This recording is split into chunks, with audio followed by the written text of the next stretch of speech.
On my son Brandon's 38th birthday, he stood in front of his wealthy friends and business partners and told me that the only gift he wanted was for me to die. He looked me in the eye holding a glass of vintage champagne that I had secretly paid for and said he wanted me to disappear from his life forever because I was a stain on his immaculate reputation. I did not cry. I did not beg. I simply smiled, picked up the envelope he had thrown into the mud, and walked away.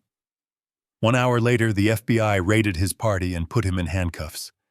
But before I tell you how I destroyed his fake empire without lifting a finger, let me know where you are watching from in the comments below. Hit like and subscribe if you have ever had to cut off a toxic family member to save your own soul. My name is Bernard Walsh, and for 40 years I have been a ghost in my own life. To the world and to my son, I was just an old man driving a rusted 2005 Ford pickup truck, wearing flannel shirts that smelled of sawdust and living in a small drafty cabin on the edge of town. They thought I was a retired construction foreman surviving on a meager pension and Social Security. What they did not know, what I never told them, was that I owned the construction company. I owned the logistics firm that shipped the materials. I owned the land the new luxury condos were built on. I was worth $80 million, but I kept it a secret because I wanted my son Brandon to build his own character. I wanted him to become a man who valued hard work, not a man who waited for a handout. I failed. The gravel crunched loudly under the tires of my old truck as I pulled up to the gate of the estate Brandon was renting. He told everyone he had bought it, claiming it was the fruit of his genius trading strategies, but I knew the truth because my holding company owned the deed. The security guard, a young man in a uniform that was too tight across the chest, stepped out of the booth with a sneer on his face. He looked at my truck with its dented bumper and peeling paint, then at me, and waved his hand dismissively. He told me the service entrance was around the back and that deliveries were supposed to be finished by noon. I rolled down the window, feeling the cool autumn breeze on my face. I told him I was not the help, I was the father of the host. He laughed, a dry, mocking sound, and asked to see my invitation. When I finally convinced him to check the list, he let me through with a shake of his head, as if letting me in was a personal favor that disgusted him. I parked my truck between a gleaming red Ferrari and a silver Bentley. My rusted Ford looked like an open wound in the middle of all that perfection.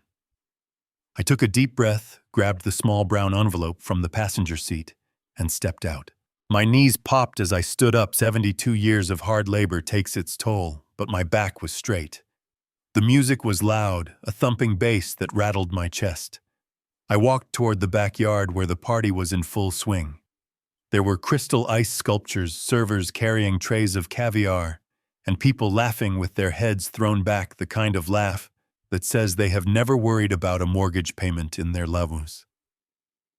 I felt small. I felt out of place. But I kept walking because I loved my son, and inside that brown envelope was a document that would wipe away his $2 million in gambling debts. It was my way of giving him a fresh start, one last chance to do things right. I spotted Brandon near the pool. He was wearing a white linen suit that cost more than my first house. His wife Rachel was hanging onto his arm like a trophy. She was a former catalog model who spent money faster than it could be printed, a woman who looked at price tags only to ensure they were high enough. She saw me first. Her smile vanished instantly, replaced by a look of pure horror.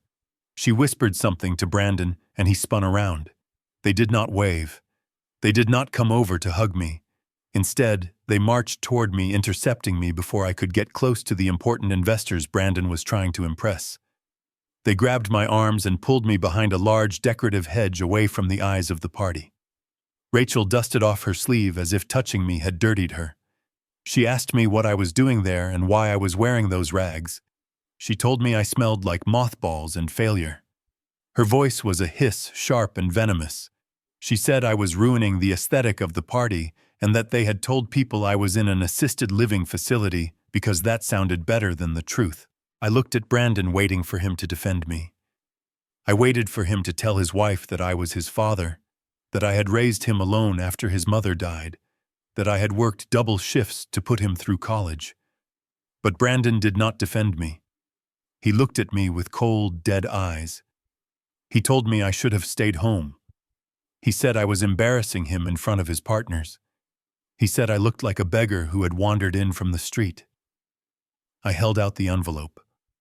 My hand trembled slightly, not from fear, but from a breaking heart. I told him happy birthday. I told him that inside the envelope was a gift that would help him sleep better at night. I told him I knew about the debts to the loan sharks in Atlantic City and that I wanted to help him fix it. Brandon looked at the envelope with disgust. He thought it was a homemade card or a coupon for a free dinner at a diner. He didn't even take it. He swatted my hand. The envelope flew out of my grip and landed in a puddle of mud near the sprinkler head. That was the moment everything changed. The air seemed to leave my lungs. Brandon laughed. He told me to look at myself. He said he didn't want my $5 bills or my advice. He stepped closer, towering over me, and said the words that would seal his fate. He said the only thing he wanted from me was for me to disappear. He said I was a reminder of a past he wanted to scrub away. He told me to go die somewhere quiet and leave him alone to enjoy his success. Rachel laughed with him. She said I should do everyone a favor and listen to him. The silence that followed was deafening to me, even though the music was still pounding just a few feet away.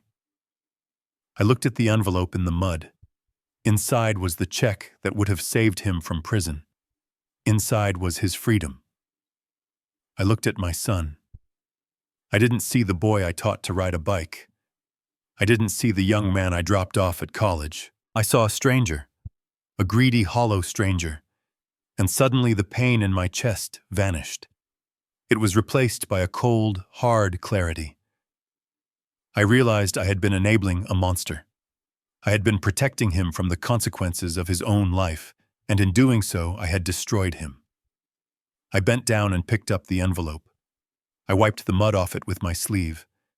I looked Brandon in the eye and smiled. It wasn't a warm smile. It was the smile of a businessman who has just decided to close a failing branch. I told him that I accepted his terms. I told him his wish was granted. I told him happy birthday one last time. Then I turned around and walked away. I did not look back. I heard Rachel cackling behind me saying good riddance to bad rubbish. I heard Brandon calling for more champagne. They thought they had won. They thought they had shamed the old man into submission. They had no idea they had just cut their own throats. I walked back to my truck.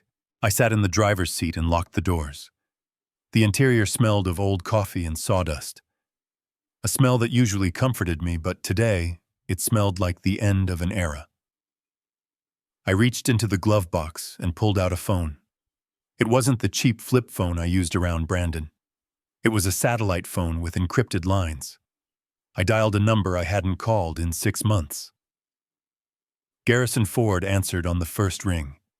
He was my personal attorney and the only man who knew the full extent of my empire. I spoke 3 words. Execute Omega Protocol. Garrison paused on the other end of the line. He asked if I was sure.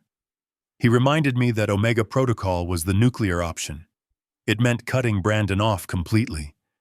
It meant revoking the use of the house, the cars, the credit cards.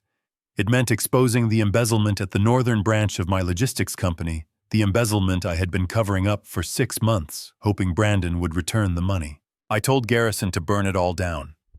I told him to call the FBI and give them the file we had prepared on the money laundering. I told him to cancel the insurance on the cars and to shut off the power to the mansion. I told him I was done. I drove away from the estate. I didn't go back to my cabin. I drove to the Four Seasons Hotel downtown, where I kept a penthouse suite permanently reserved under a shell company name. I handed the keys of my rusted truck to the valet, who looked confused until I flashed my black Centurion card. I went up to the room, poured myself a glass of 20-year-old scotch, and turned on the local news. I waited. Back at the party, Brandon was giving a toast. He was standing on a table drunk on power and expensive wine, telling his guests that this was the year he would become a billionaire. He was telling them that he was a self-made man. He raised his glass to the sky, and that was when the music stopped. Not because the playlist ended, but because a team of federal agents had cut the power to the sound system. The gates of the estate, the ones Brandon thought he owned, burst open. Black SUVs swarmed the driveway, blocking the Ferraris and Bentleys. Agents in windbreakers with yellow letters swarmed the backyard. The guests screamed and dropped their glasses. Brandon froze on the table. He thought it was a prank. He thought it was entertainment. Then an agent grabbed him by the ankle and pulled him down. They slammed him against the table. They read him his rights in front of the people he had spent years trying to impress. I watched the footage later from the security cameras I had installed in the house years ago for his protection. I saw Rachel trying to run inside, grabbing her purse, trying to hide her jewelry. An agent stopped her. They told her the house was a crime scene. They told her she had to leave the premises immediately. Brandon was screaming. He was screaming for his lawyers. He was screaming that this was a mistake. And then in a moment of pure desperation, he screamed for me. He yelled for his dad. He yelled that his father would fix this, but his father had disappeared just like he asked. Brandon was dragged to a squad car. His white linen suit was stained with grass and wine. His face was a mask of snot and tears. The guests were filming it all on their phones. The live streams were already going viral. The caption read, "Self-made millionaire arrested for fraud at birthday bash." It was the end of his social life. It was the beginning of his nightmare. Rachel was left standing in the driveway. The agents told her she couldn't take the cars because they were evidence purchased with stolen funds. She tried to call an Uber, but her credit card was declined. I had ordered Garrison to freeze every subsidiary account linked to my main trust. She was stranded in her designer dress, shivering in the cool night air, while the police taped off the mansion she thought was hers. She called Brandon's phone, but he was already being processed. She called her friends, but they had all fled the scene, not wanting to be associated with a federal investigation. That night, Brandon sat in a holding cell at the county detention center. He was stripped of his suit and given an orange jumpsuit that smelled of sweat and bleach. He sat on a metal bench, shivering. He used his one phone call to call me. I watched my phone ring on the coffee table of my penthouse. The screen said, "Brandon." I let it ring. I took a sip of my scotch and watched the city lights below. I let it go to voicemail. He called again, and again. I turned the phone off. The next morning, the reality began to set in for them. Rachel went to the bank to withdraw cash for a lawyer. The teller, a woman she had treated rudely for years, told her that the accounts were frozen by the federal government and by the primary account holder. Rachel screamed that her husband was the primary holder. The teller showed her the screen. The primary holder was Walsh Global Holdings. Rachel didn't understand. She thought Brandon owned the company. She didn't know Brandon was just a salaried employee with a fancy title I had invented for him. She didn't know Walsh Global was me. She left the bank penniless. She went to the impound lot to try and get the Range Rover.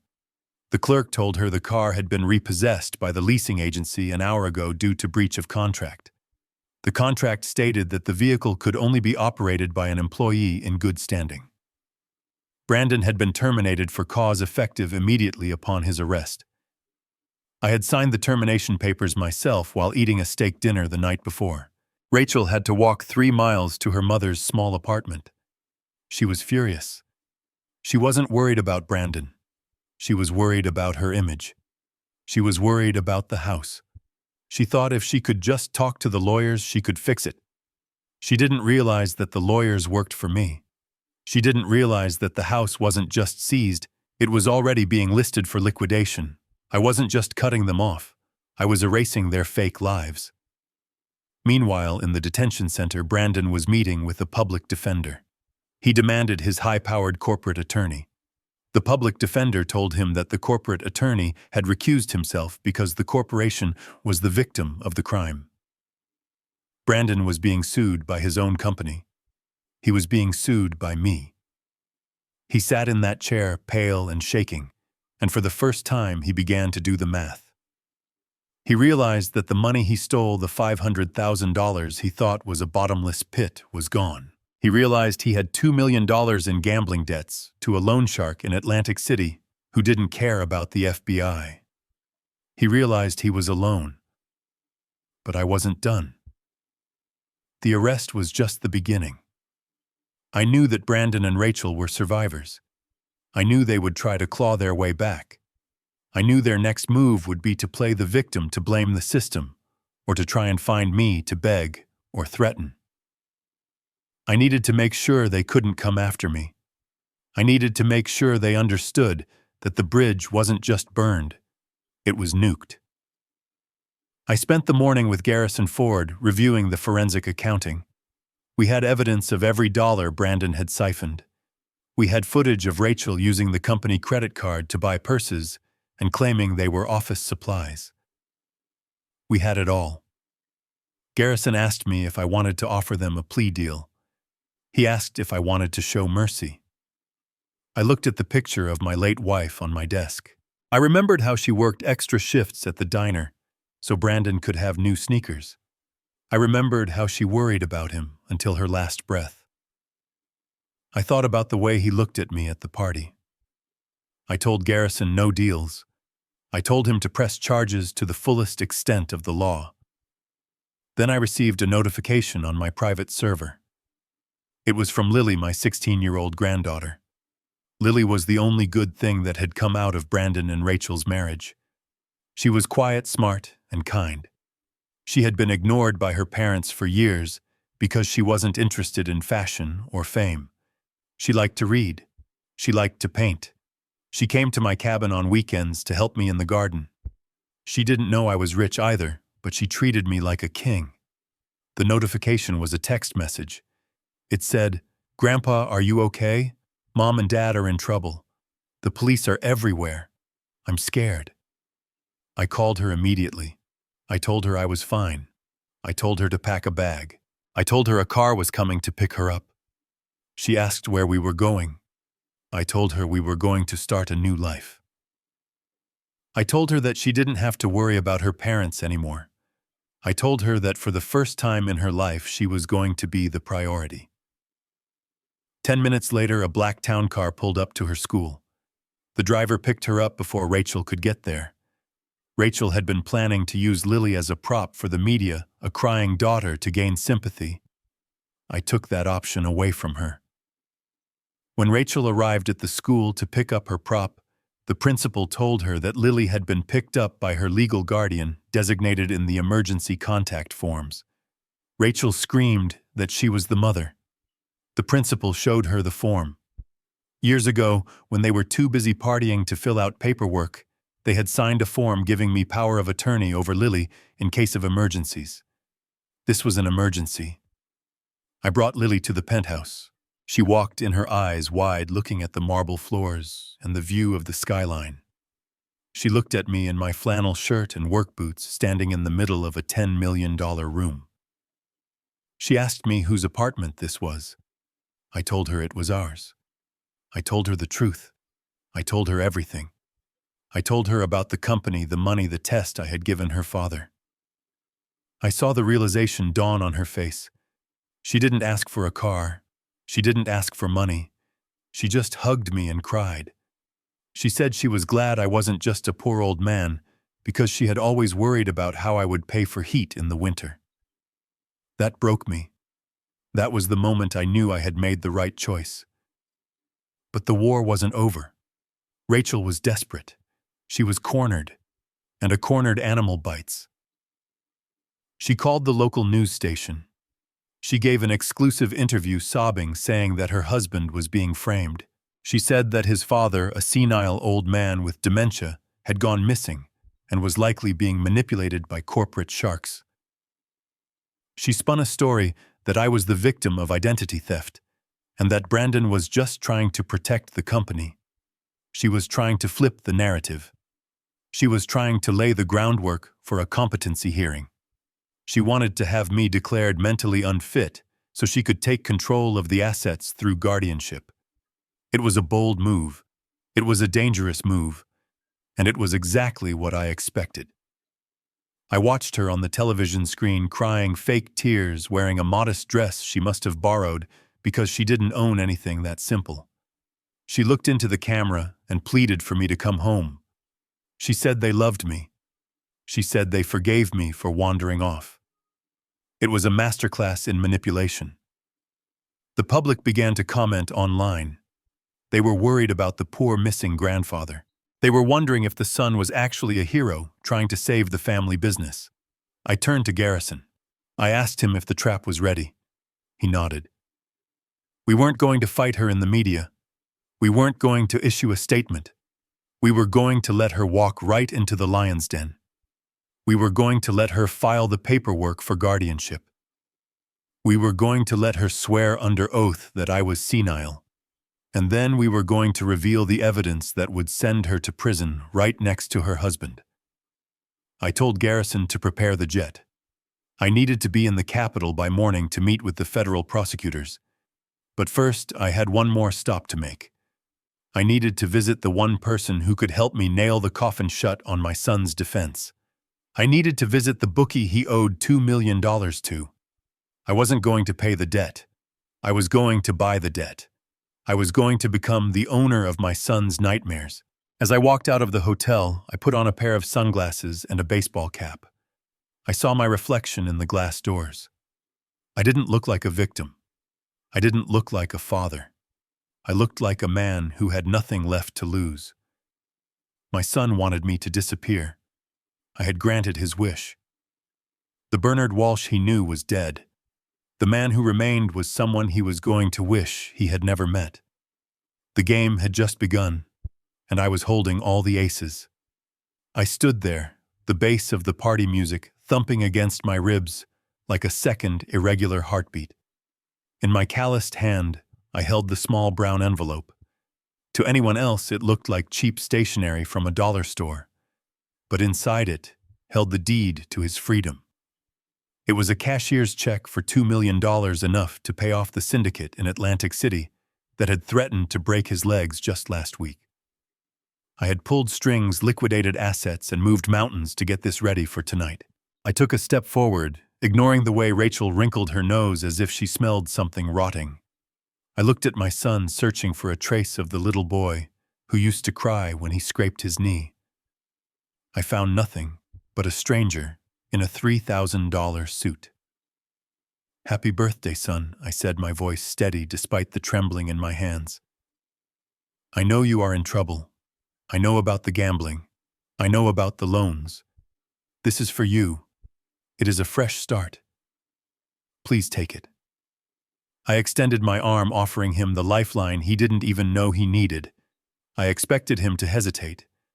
I expected him to maybe just for a second look curious. But Brandon didn't even look at the envelope. He looked at my hand, rough, scarred with dirt permanently etched into the lifelines, and his lip curled in pure, unadulterated disgust. He didn't just refuse the gift. He attacked it. With a violent, backhanded motion, he swatted my hand. The sound of his skin slapping mine was sharp, cutting through the ambient noise of the party. The envelope flew from my grip, spinning in the air like a dead leaf before landing squarely in a puddle of muddy water near the overflowing flower bed. The brown paper instantly soaked up the dark liquid, staining the salvation inside. I watched it fall, feeling as if he had just struck me across the face. "You think I want your charity," Randon spat, his voice rising, drawing the attention of the nearby guests. "You think your little pension checks can help me. You are delusional, old man. You are a stain on my life, a walking, breathing embarrassment." He stepped closer, invading my personal space, smelling of expensive scotch and arrogance. "I built this empire," he hissed, gesturing to the mansion he rented and the company he mismanaged. "I did this. And every time you show up in that truck wearing those rags, you remind everyone that I came from nothing. Rachel let out a cruel, tinkling laugh, clutching her champagne flute. "Tell him, honey," she urged. "Tell him what you really want for your birthday." Brandon locked eyes with me. There was no love there, no gratitude, only a cold, hard hatred. "The best gift you could give me," he said, enunciating every word with lethal precision, "is to disappear. I don't want your money. I don't want your advice. I want you to die or leave or just vanish. I want to wake up tomorrow and pretend you never existed. Get out of my house. Get out of my life. And for God's sake, don't come back." The silence that followed was heavy, suffocating. The guests who had overheard were pretending not to listen, sipping their drinks with awkward glances. The envelope lay ruining in the mud. My son stood over me, his chest heaving, waiting for me to break. He wanted me to cry. He wanted me to beg. But as his words settled in my mind, something strange happened. The grief didn't come. Instead, the final steel beam of my resolve locked into place. He wanted me gone. He wanted the provider to vanish. He had no idea that by wishing me away, he was wishing away the foundation of his entire existence. I stared at the muddy envelope in my hand. It was no longer a gift. It was a receipt for a transaction that had just been canceled.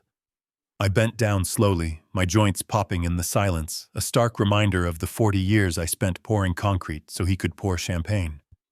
I picked it up. I used the sleeve of my flannel shirt to wipe away the worst of the filth, though the watermark of the check inside was surely ruined. It did not matter. The value was gone the moment it hit the ground. I stood up and looked at Brandon. He was expecting rage.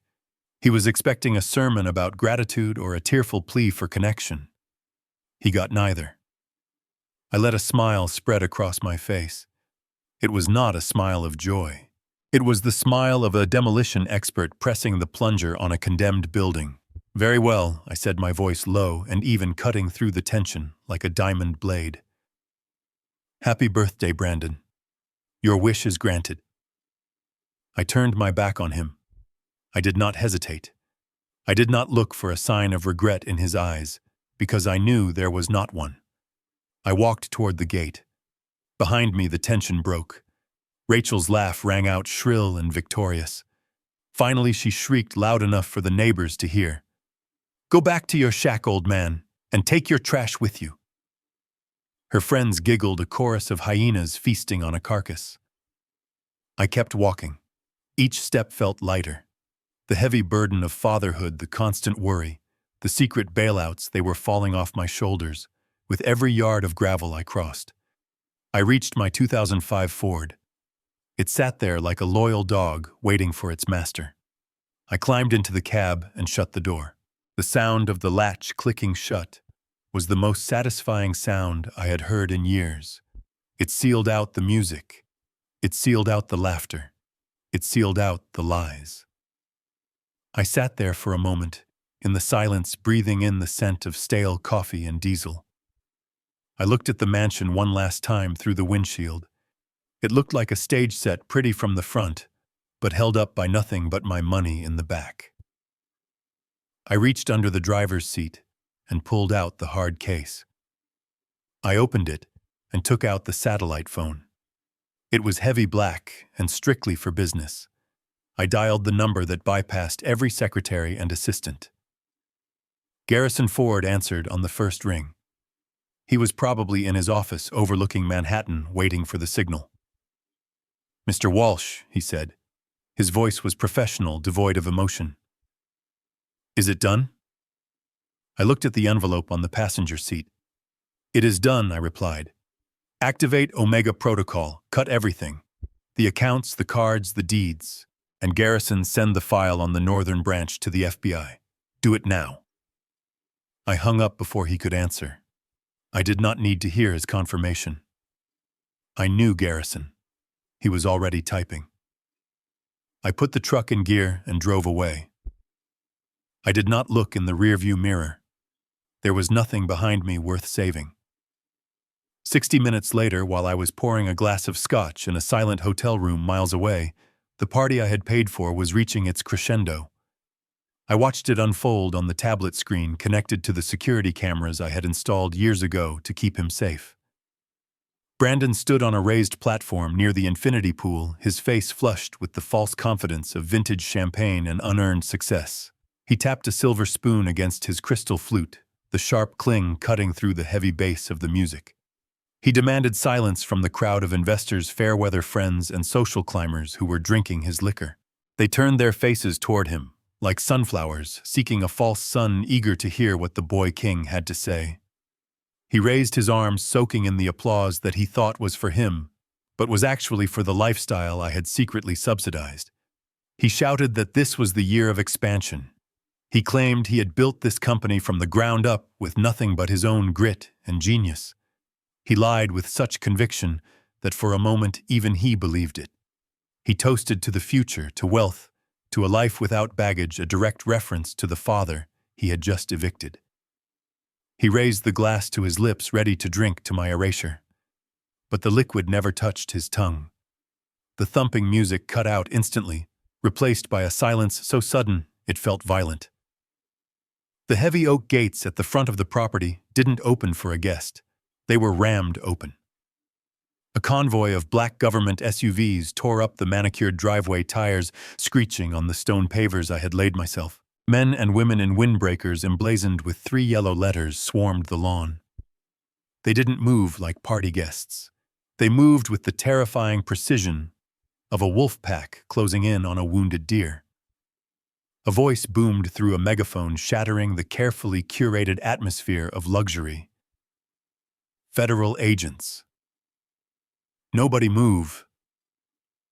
Brandon laughed nervously. He looked at the crowd and told them to relax, that it was probably a surprise stripper or an elaborate prank arranged by a friend. He was still smiling when an agent vaulted onto the platform, grabbed his arm and yanked him down. The champagne glass shattered on the concrete, spraying the expensive shoes of his investors. He was slammed chest first onto the table, where his birthday cake was waiting, his face pressed into the icing. Cold steel clicked around his wrists. The agent recited the charges loud enough for every single person to hear. Wire fraud, money laundering, embezzlement of corporate funds. Brandon stammered that it was impossible, that the accounts were balanced. He didn't know the balancing act had ended the moment I made the call. He didn't know that the evidence of his theft, which I had been suppressing to protect him, was now sitting on a desk at the FBI field office. As they dragged him toward the squad car, the reality pierced his drunkenness. He looked around at the faces of his friends.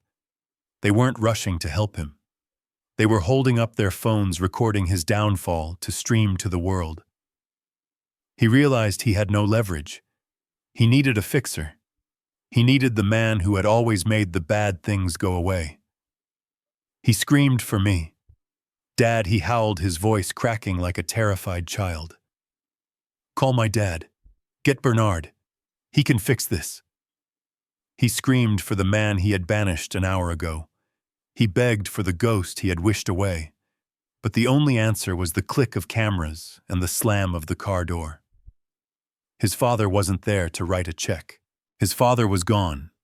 And for the first time in 38 years, Brandon Walsh was entirely, terrifyingly alone.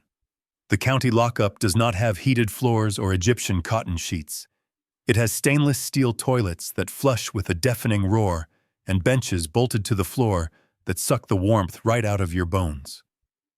Brandon sat there huddled in the corner, his expensive Italian loafers scuffed against the dirty concrete. The alcohol had worn off, replaced by the crushing hangover of reality. He wasn't the CEO of Walsh Global in here. He was inmate 4920. He kept looking at the heavy steel door, expecting a high-priced lawyer to march in and apologize for the inconvenience. He expected the system to bow to him, just like I had for 38 years, but the door stayed shut. The only thing that opened was the slot for a tray of gray, lukewarm food that smelled like wet cardboard. When the guard finally banged on the bars and told him he had his phone call, Brandon scrambled up so fast he almost tripped. He didn't call a lawyer. He didn't call a friend. He called Rachel. He needed his enabler. He needed the woman who told him he was a king to come and unlock the castle gates. I can only imagine the desperation in his voice, the pleading, the shock that he was actually being held accountable. But I didn't have to imagine what happened on the other end of the line. I knew exactly what was happening because I was watching the financial alerts ping on my tablet in the silence of my hotel room. Rachel was standing in the lobby of the detention center, still wearing her gala dress, which now looked ridiculous and gaudy under the harsh fluorescent lights of a police station. She was screaming at a bail bondsman. The bail had been set at $100,000, a standard amount, for a flight risk facing federal fraud charges. Rachel pulled out the black card I paid for. She swiped it with the arrogance of someone who has never been told no. Declined. She tried the platinum card linked to the house account. Declined. She tried the emergency card Brandon kept in the glove box. Declined. The clerk looked at her with the bored expression of someone who sees fallen princes every day and told her to step aside if she couldn't pay. For the first time in her life, Rachel felt the cold, suffocating grip of insolvency. She realized that the bottomless well of money she had been drinking from had run dry. The ATMs were locked. The credit lines were severed. She frantically opened her banking app on her phone. She looked at her personal savings, a secret account she kept hidden from Brandon, money she had siphoned off for rainy days or more, likely for when she eventually decided to leave him. It had exactly $112,000 in it. It was her escape fund. It was her vanity money. She stared at the screen, her manicured thumb hovering over the transfer button. She had to make a choice. Leave her husband to rot in a cell among criminals and keep her safety net, or save him and expose herself to financial ruin. She looked at the bail bondsman, then back at the phone.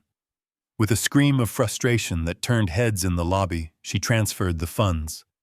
She watched her balance plummet from 6 figures to barely enough to buy a used sedan. The transaction went through. She had bought his freedom for the night, but the price was her own sense of security. She walked out into the parking lot, the cool night air biting at her exposed shoulders, and for the first time she wasn't thinking about her social status. She was wondering how she was going to pay for breakfast. The safety net was gone, and the ground was rushing up to meet them fast. The taxi ride back to the estate was a silent, suffocating journey. Brandon sat in the back seat, still wearing the wrinkled trousers from his arrest, and a stained undershirt clutching a plastic bag that held his wallet and watch. Rachel stared out the window, her makeup smeared, shivering in the cool night air. All they wanted was to get inside, lock the doors, and pretend the world hadn't just collapsed. They wanted the safety of the mansion, the soft sheets, the illusion of control. They thought the worst was over. They thought the humiliation ended at the jailhouse door. They were wrong. When the taxi pulled up to the massive wrought iron gates, Brandon told the driver to wait. He punched his code into the keypad. Nothing happened. No beep. No mechanical whir of gears. He punched it again harder, his fingers trembling. The gate remained a solid, immovable wall. He cursed and kicked the metal, but it didn't budge. They had to pay the driver with the last of Rachel's cash and climb over the side wall like common thieves breaking into their own home. Rachel ruined her heels sinking into the mud of the flower beds I had planted. They stumbled up the long driveway, the gravel tearing at their shoes, the darkness pressing in on them. They reached the front porch, breathless and desperate. Brandon fumbled for his house key. He jammed it into the lock of the massive oak double doors. It stopped halfway. It wouldn't turn. He pulled it out and shoved it in again, twisting it with enough force to bend the metal. The lock was new. It was a heavy-duty, high-security deadbolt that hadn't been there that morning. He started pounding on the wood, screaming for the housekeeper, screaming for anyone to let him in. He threw his shoulder against the door, but it was solid as rock. Suddenly, floodlights blazed to life, blinding them. 2 men stepped out from the shadows of the veranda. They were not the local security patrol. They were huge, wearing tactical vests and stone-cold expressions. They stood shoulder to shoulder, a human wall blocking the entrance to the life Brandon thought he owned. He demanded to know who they were. He shouted that he was calling the police. One of the guards just pointed toward the bottom of the porch steps. There, dumped on the wet pavement like trash waiting for pickup, was a chaotic pile of Louis Vuitton suitcases and cardboard boxes. It was their clothes, their shoes, their toiletries. It was everything they owned packed hastily and thrown out. A guard stepped forward and handed Brandon a single sheet of paper. It wasn't an eviction notice that takes months to process. It was a legal notification from the Walsh Family Trust. It stated in plain, brutal language that the property was, and always had been, owned by the trust. It stated that Brandon Walsh was a guest residing there solely at the discretion of the trustee. And it stated in bold letters that the trustee Bernard Walsh had revoked that privilege effective immediately. Brandon stared at the paper. He looked at the house he had bragged about buying. He looked at the guards who looked ready to break him if he took one more step. He realized he didn't own the roof over his head. He realized he didn't even own the key in his hand. He was trespassing on his father's property. Rachel screamed at the guards, threatening to sue them, threatening to ruin them. The guard didn't even blink. He told them they had 5 minutes to collect their belongings and vacate the premises before he called the authorities for criminal trespassing. Brandon looked at his wife, then at the pile of luggage. He didn't argue. He didn't fight. The fight had been knocked out of him in the cell. He grabbed a suitcase handle. He started dragging his life down the driveway, the wheels clattering loudly in the silence of the night, while the guards watched, arms crossed, ensuring the exile was complete. They dragged their suitcases across the wet asphalt to the street where the obsidian black Range Rover sat under a flickering street lamp. It was the only thing left their armored escape pod from the wreckage of their lives. Brandon was sweating despite the chill, his breathing ragged as he threw the bags into the trunk with a violence that spoke of impotent rage. Rachel climbed into the passenger seat, instantly curling into a ball, wrapping her arms around herself as if trying to hold her shattering world together. Brandon slid behind the wheel. The smell of premium leather and that new car scent enveloped them, a final familiar comfort. For a second, just a second, they relaxed. They were inside. They had climate control. They had a machine that could take them away from this nightmare. Brandon pressed his foot on the brake and jabbed the start button with his thumb. He expected the roar of the engine, the surge of power that always made him feel like a king. Instead, there was a hollow digital chime. The dashboard did not light up with the usual gauges. The engine remained silent, a dead beast. He pressed it again, harder this time. Nothing. Not a sputter. Not a crank. Just the silence of a bricked machine. Then the infotainment screen blazed to life with a harsh red glow that illuminated the panic in their eyes. A synthetic, dispassionate voice filled the cabin louder than necessary. Vehicle operation suspended. Asset recovery protocol initiated. Authorization code Delta 9. Owner of record Bernard Walsh. The name hung in the air, echoing off the leather seats. My name. The ghost they wanted to exorcise was now haunting their dashboard. Brandon stared at the screen, his mouth open. He slammed his fists against the steering wheel, screaming a string of curses that would have made a sailor blush.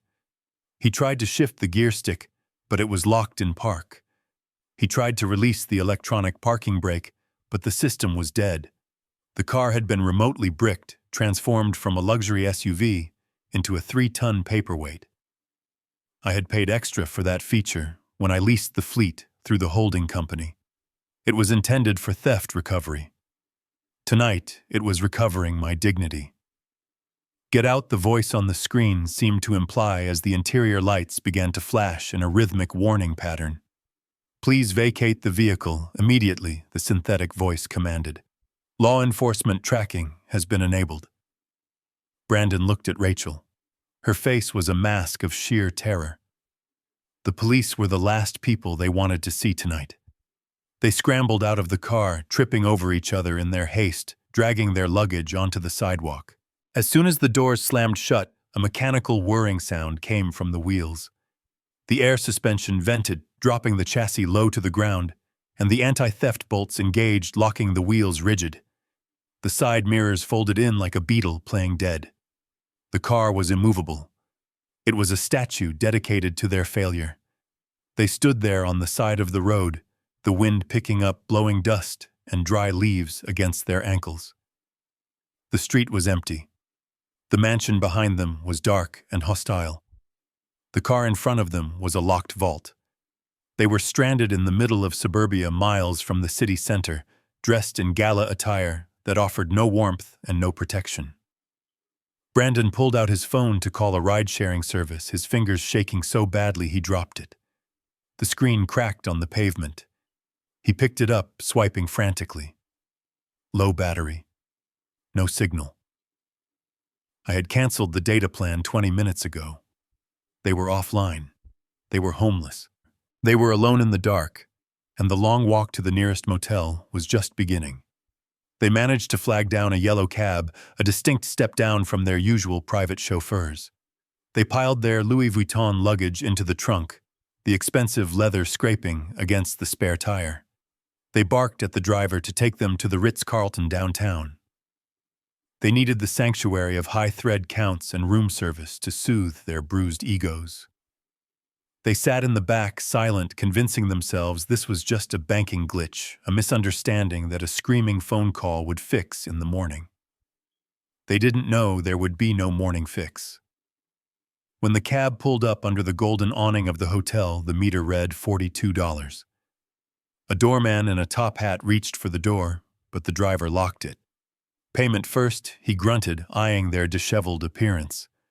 Brandon sneered and pulled out his wallet. He produced the heavy titanium black card, the symbol of the power I had given him. He handed it through the partition. The driver swiped it on his mobile terminal. A sharp beep followed. Declined, the driver said flatly. Brandon laughed, a nervous, high-pitched sound. Try it again, he commanded. That card has no limit. The driver swiped it again. Beep. Declined. Contact issuer. Brandon's face went pale. He pulled out the gold corporate card. Declined. He pulled out the platinum rewards card. Declined. Each beep was a hammer blow to his identity. Rachel began digging through her clutch, pulling out her own cards, the ones she used for emergencies like last season's sales. Visa, MasterCard, Amex. Declined. Declined. Declined. The terminal displayed the same message in glowing red letters. Account frozen. Fraud alert.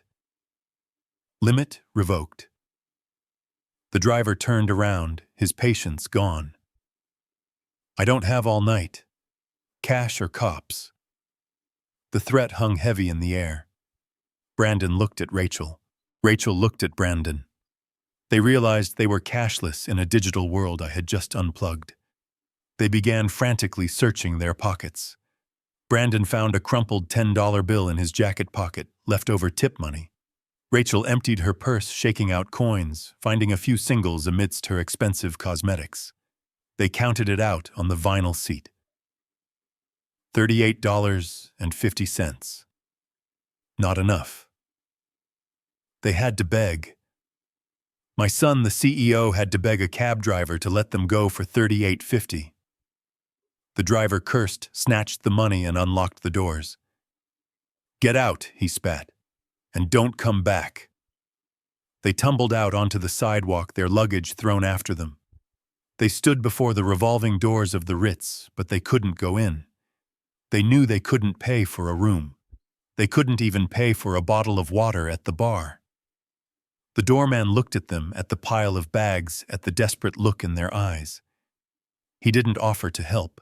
They turned away from the golden light of the lobby. They began to walk. They dragged their heavy suitcases down the city blocks, the wheels clattering over the cracks in the sidewalk. The wind whipped through the concrete canyons, biting through their thin, formal wear. They walked past the boutique hotels, past the nice chain hotels, until the neighborhood changed. The streetlights flickered. The sidewalks were stained. They stopped in front of a neon sign that buzzed and flickered reading Blue Moon Motel. It was a place where people rented rooms by the hour, not the night. Brandon walked to the bulletproof glass of the night window.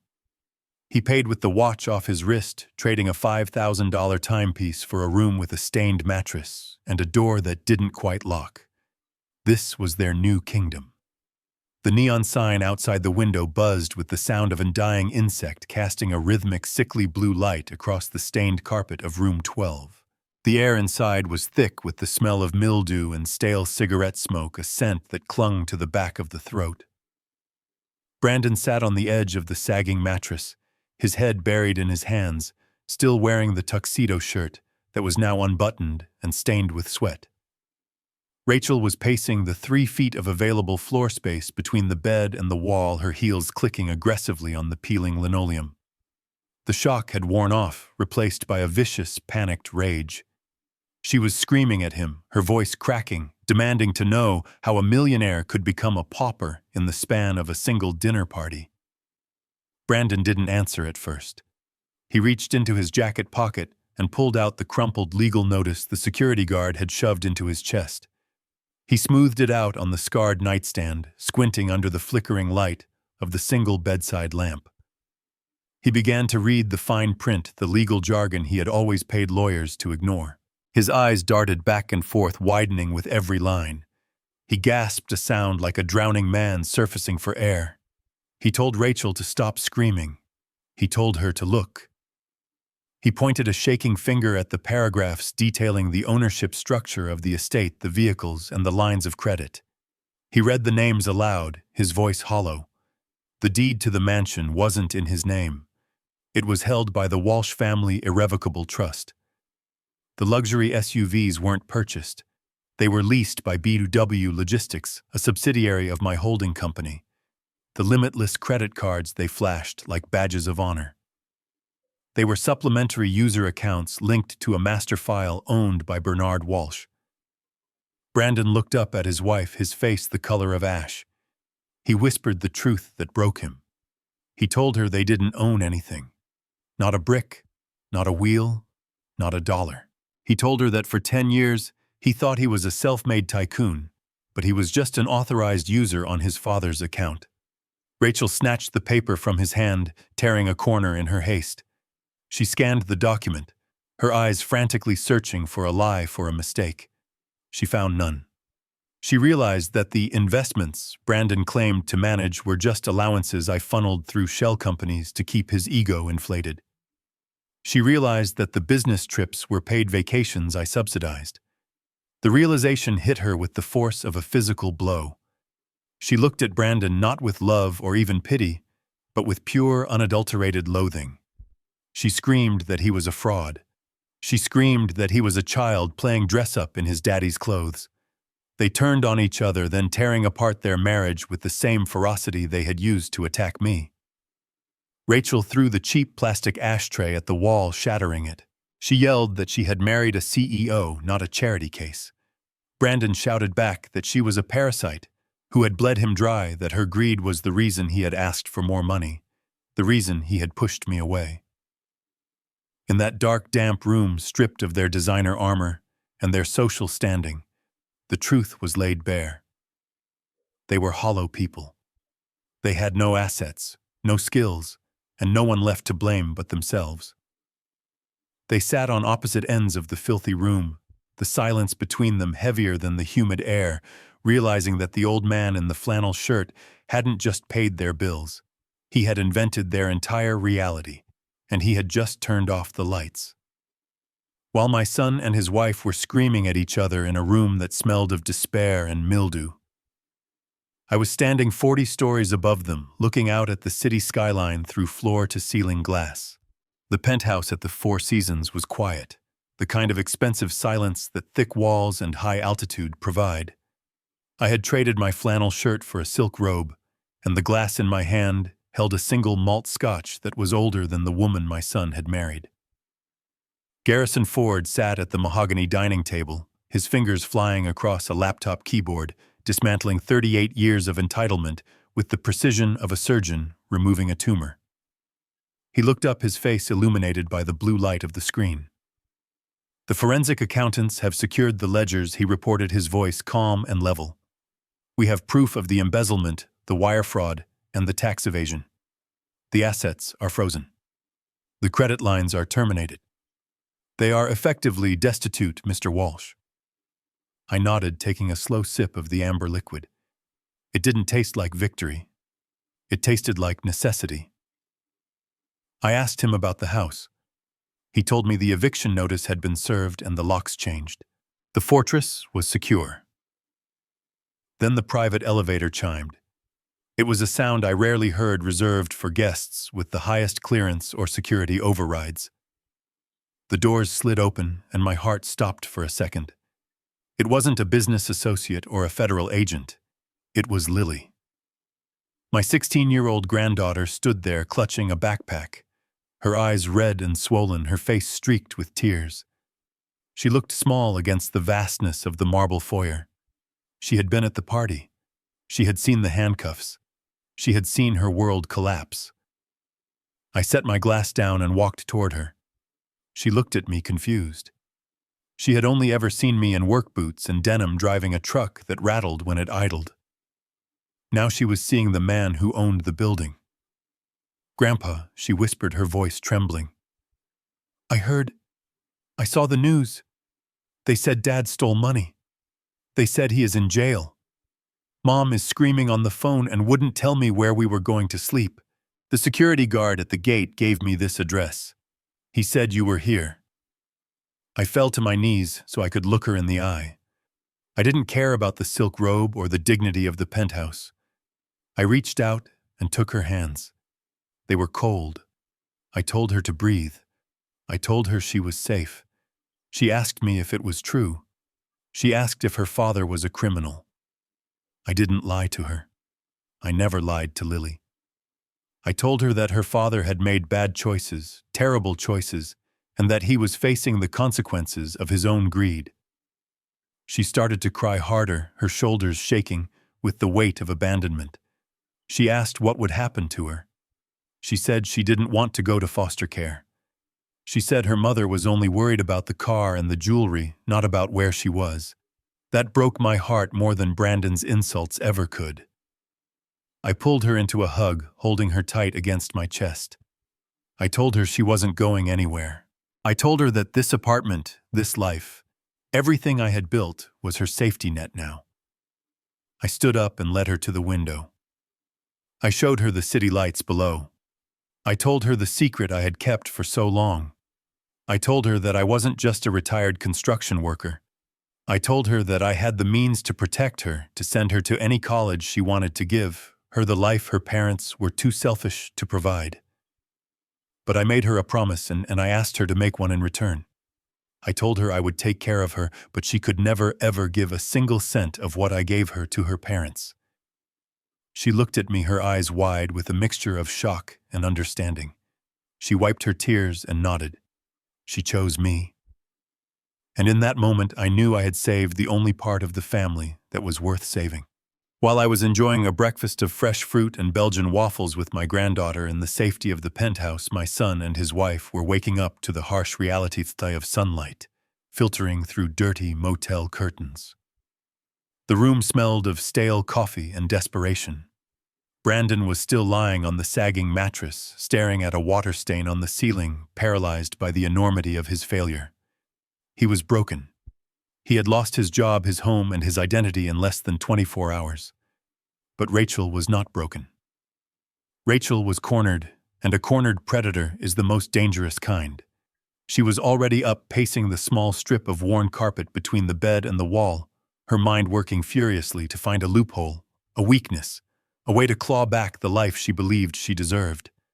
She kicked the bed frame, the metallic clang startling Brandon out of his stupor.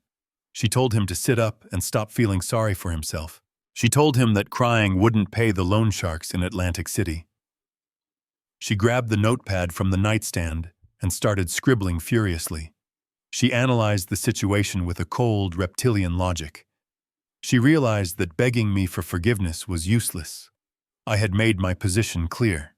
If I was in my right mind, I had the legal right to cut them off, to evict them, to let them rot. As long as I was the competent patriarch Bernard Walsh, they were destitute. She stopped pacing and turned to Brandon, a terrifying spark of inspiration in her eyes. She asked him a simple question. She asked him if a sane man would hide $80 million for 40 years.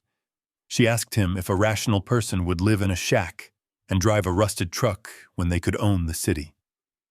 She twisted my life lessons into symptoms of madness. She told Brandon that my behavior wasn't principled.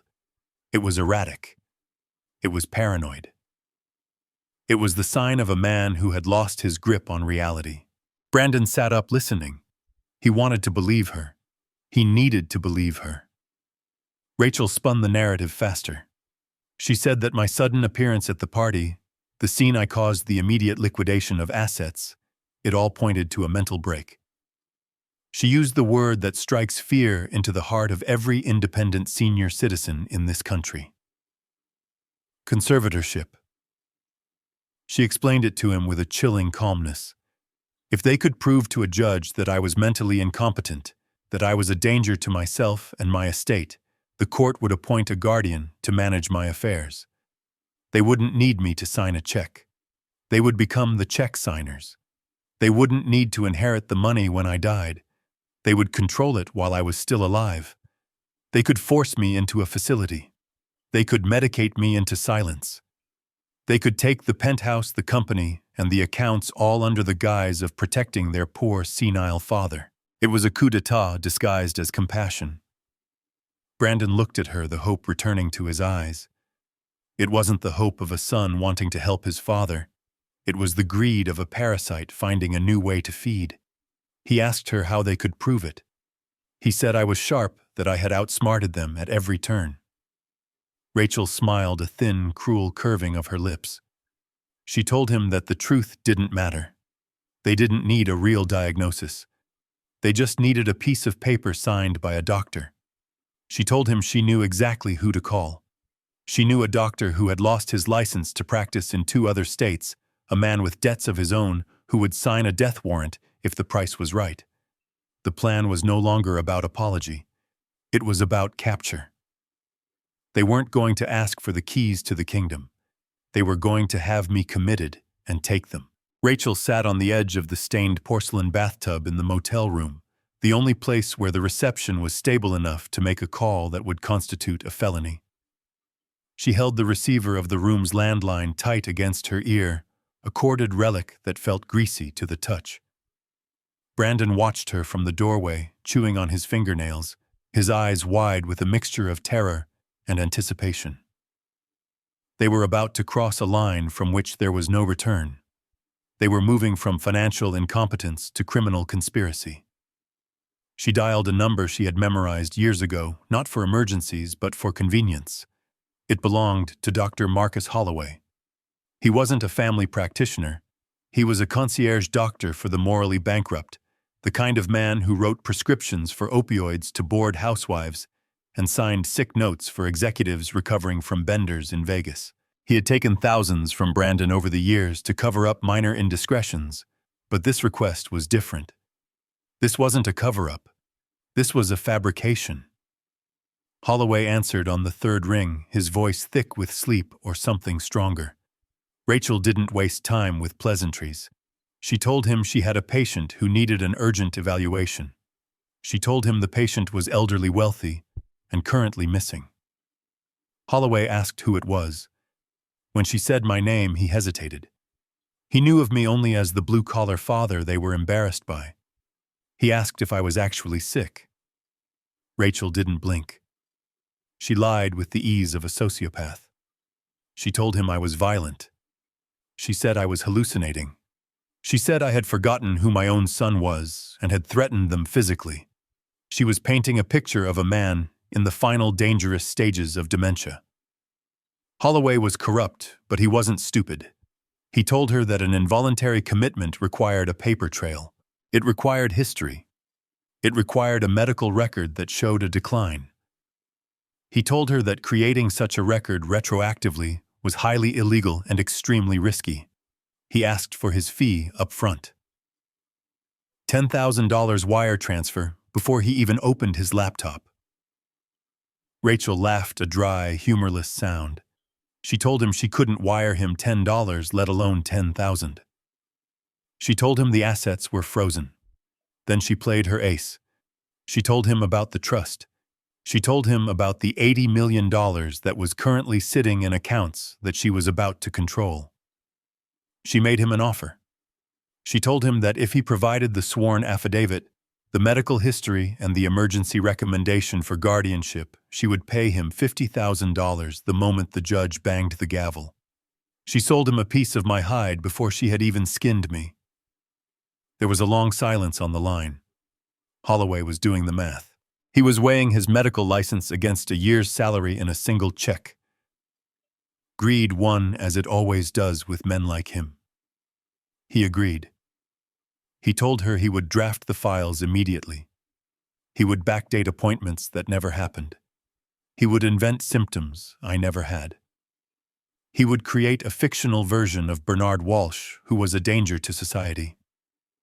He told Rachel to come to his back alley office in an hour to pick up the paperwork. Rachel hung up the phone and looked at Brandon. She didn't look scared anymore. She looked hungry. She told him to get dressed. They had a script to memorize, and the performance of their lives was about to begin. I stood in the living room of the penthouse, my coffee growing cold in my hand, as Garrison projected a live video feed onto the 70-inch television screen. It was Brandon. He was standing on the steps of the downtown police precinct, surrounded by a gaggle of local reporters and a few curious onlookers. He wasn't wearing the wrinkled tuxedo shirt anymore. He was wearing a modest polo shirt and khakis, clothes he must have bought at a thrift store with the last of their cash to look like a humble, concerned everyman. Rachel stood beside him, clutching a tissue, her face scrubbed clean of makeup to simulate the ravages of grief rather than the withdrawal of her beauty regimen. Brandon cleared his throat and looked directly into the camera lenses. He didn't look like the arrogant brat who had smashed my gift into the mud. He looked broken. He looked like a son who hadn't slept in days because he was terrified for his father. Tears welled up in his eyes on cue. He began to speak, his voice trembling with a practiced vibrato. He told the world that I was missing. He told them that his father, Bernard Walsh, had suffered a severe psychotic break at his birthday party. He described my sudden departure not as a dignified exit, but as the erratic flight of a man in the grip of advanced dementia. He held up a photo of me, an old one where I looked particularly tired after a long week on a job site. He told the cameras that I was confused, paranoid, and likely aggressive. He spun a narrative that was so twisted, it made my stomach churn. He said I believed I was a secret billionaire, that I was suffering from delusions of grandeur, and that I had cut off contact with my family because the disease had made me view my own children as enemies. He pleaded with the public. He begged anyone who saw me to call the police immediately, not to approach me, but to report me as a danger to myself. Rachel stepped up to the microphone, then leaning into Brandon, as if she could barely stand under the weight of her sorrow. She sobbed that they just wanted me home. She said they had a room ready for me, that they had doctors waiting to help me.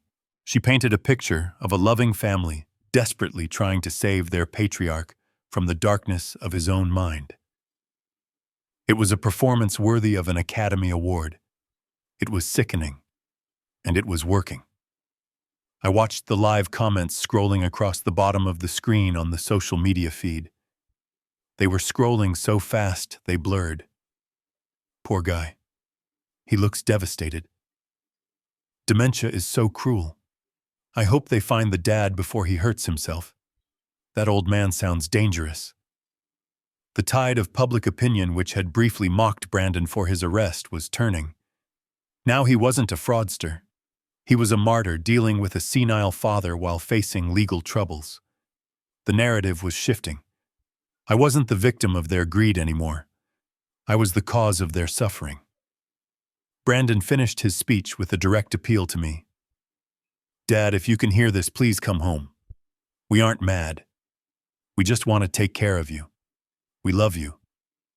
He choked on the word love. It sounded so real. Garrison looked at me, his face grim. He warned me that this changed the game.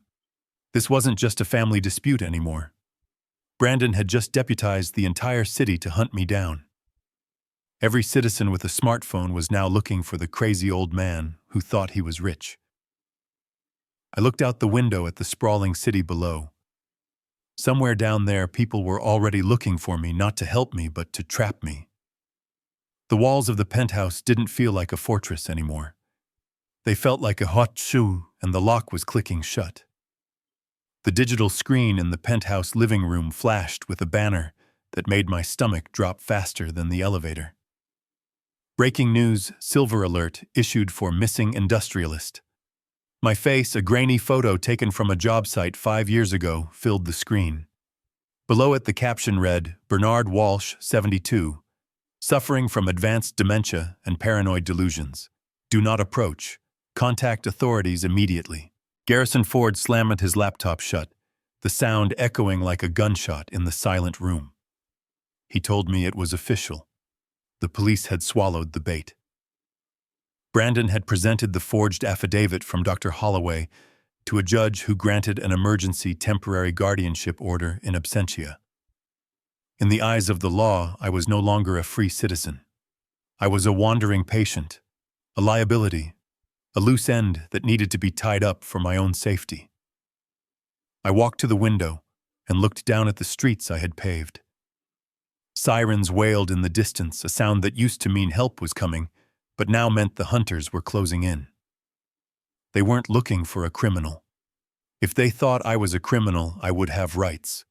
I would have a lawyer. I would have a day in court. But they were looking for a crazy old man. If they found me, they wouldn't read me my rights. They would sedate me. They would strap me to a gurney and hand me over to the very people who wanted to steal my life. I couldn't stay in the penthouse. It was only a matter of time before Brandon remembered the shell company name, or a diligent cop ran a trace on the credit card I used for the room service. I had to move. I had to meet Lily in the park as we planned to give her the cash she needed to survive the chaos and to give her the instructions that would bring down her parents.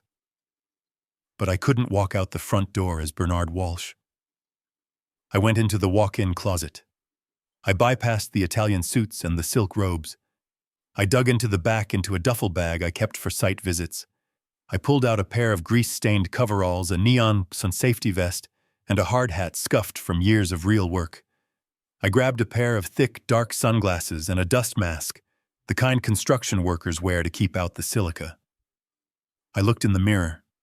The billionaire vanished. The father vanished. All that remained was an anonymous laborer, one of the thousands of invisible men who built this city and are ignored by the people who live in it. I stuffed a burner phone and a thick envelope of cash into the deep pockets of the coveralls. I told Garrison to wipe the security footage of the hotel and to meet me at the safe house in 3 hours. He looked at me with worry etched into his stoic face. He told me it was risky. He told me that every cop in the city had my photo on their dashboard. I adjusted the hard hat, pulling the brim low over my eyes. I told him that was the point. They were looking for a confused old man in a flannel shirt wandering aimlessly. They weren't looking for a man going to work. I took the service elevator down to the loading dock, the smell of garbage and diesel filling the small metal box. When the doors opened, I stepped out into the alleyway. The city noise hit me, horns shouting the hum of traffic. I kept my head down, walking with a purposeful stride, carrying a toolbox I had grabbed from the maintenance closet. A patrol car cruised slowly past the end of the alley. The officer inside scanned the sidewalk looking for a victim. He looked right through me. To him, I was just part of the scenery. I was safe for the moment, but the clock was ticking, and I was walking straight into the heart of the territory my son had turned against me. I sat on a peeling green bench near the duck pond in Central Park, the brim of my scuffed hard hat pulled low over my eyes. To the joggers and tourists passing by, I was just an invisible laborer taking a lunch break, an old man in grease-stained coveralls blending into the background of the city I helped build. But underneath the neon safety vest, my heart was hammering against my ribs like a trapped bird. I checked my cheap digital watch. 12:05. She was late. Every second she wasn't here was a second the noose tightened. A police cruiser rolled slowly down the carriage path, the officer scanning the crowd. He looked right at me, his eyes sliding past the dirty uniform, without registering the billionaire fugitive underneath. I didn't flinch. I didn't look away. I had learned a long time ago that guilt looks away. Innocence keeps working. Then I saw her. Lily was walking down the path, her shoulders hunched, the hood of her sweatshirt pulled up to hide her face. She looked like a ghost of the vibrant girl she used to be. She scanned the benches, her eyes darting with fear. When her gaze landed on me, she hesitated. She didn't recognize the workman. But then I tilted my head just a fraction, and she saw my eyes. She ran the last few steps and collapsed onto the bench next to me, burying her face in the rough fabric of my shoulder. She was shaking violently. I didn't say a word. I just wrapped a calloused arm around her, letting her cry for 10 seconds. That was all the time we had. I pulled back gently. "We don't have time for tears, Lily," I said, my voice steady and commanding. I reached into the deep side pocket of my coveralls and pulled out a thick white envelope. It wasn't a check. Checks leave trails. It was $10,000 in used 20s and 50s. I pressed it into her cold hands. "Hide this," I instructed. "Sew it into the lining of your coat if you have to. This is for tuition, for food, for a lawyer if you need one. Do not let your parents see it. Do not let them touch it." "Grandpa, can I come with you?" she whispered, clutching the envelope to her chest. "Please. I hate them. They are saying horrible things about you on TV. Mom is... she's scary. She's tearing the house apart looking for money. I can't go back there." Her plea tore at my heart. I wanted to take her to the safe house. I wanted to shield her from the toxicity of the parents I had failed to raise properly. But I couldn't. I was a hunted man, and she was my only advantage. "No, Lily," I said, making my voice harder than I felt. "You have to go back." She recoiled as if I had slapped her. Why, she pleaded. "Because I need a soldier, not a victim," I told her, looking deep into her eyes. "They are planning something worse than the conservatorship. They are desperate. I need you to be my eyes. I need you to watch where your mother hides the paperwork. I need you to listen when your father takes calls from his creditors. You have to be a spy in your own home." I held her face in my rough hands. "Look at me, Lily. Do I look confused? Do I look like I have dementia?" She searched my face, looking for the signs her father claimed were there. She saw the focus. She saw the rage. She saw the absolute clarity of a man playing a high-stakes chess game. "No," she whispered. "You look like you." "Good," I said. "Now go, before anyone sees us." She nodded, wiping her nose with her sleeve. She tucked the money inside her jacket and stood up. "I love you, Grandpa," she said. Then she walked away, back toward the subway, back into the lion's den. I watched her go until she disappeared into the crowd. I forced myself to stand up, grabbing my toolbox. I wanted to scream. Instead, I limped away in the opposite direction, an old man with a bad back and a mind sharper than a razor blade walking straight into the fire. I walked away from the pond, the gravel crunching under my work boots, sounding like the ticking of a doomsday clock. I pulled the brim of the scuffed hard hat lower, trying to shrink inside the neon safety vest, but I couldn't shake the sensation of 1,000 eyes burning into the back of my neck.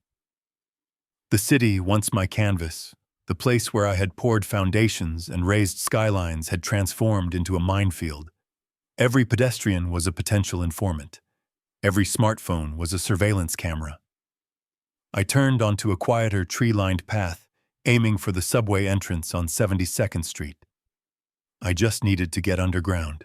The darkness of the tunnels was my only friend now. A young man was sitting on a stone wall near the exit, his legs dangling, his face illuminated by the glow of his phone screen. He wasn't looking at the autumn leaves or the tourists.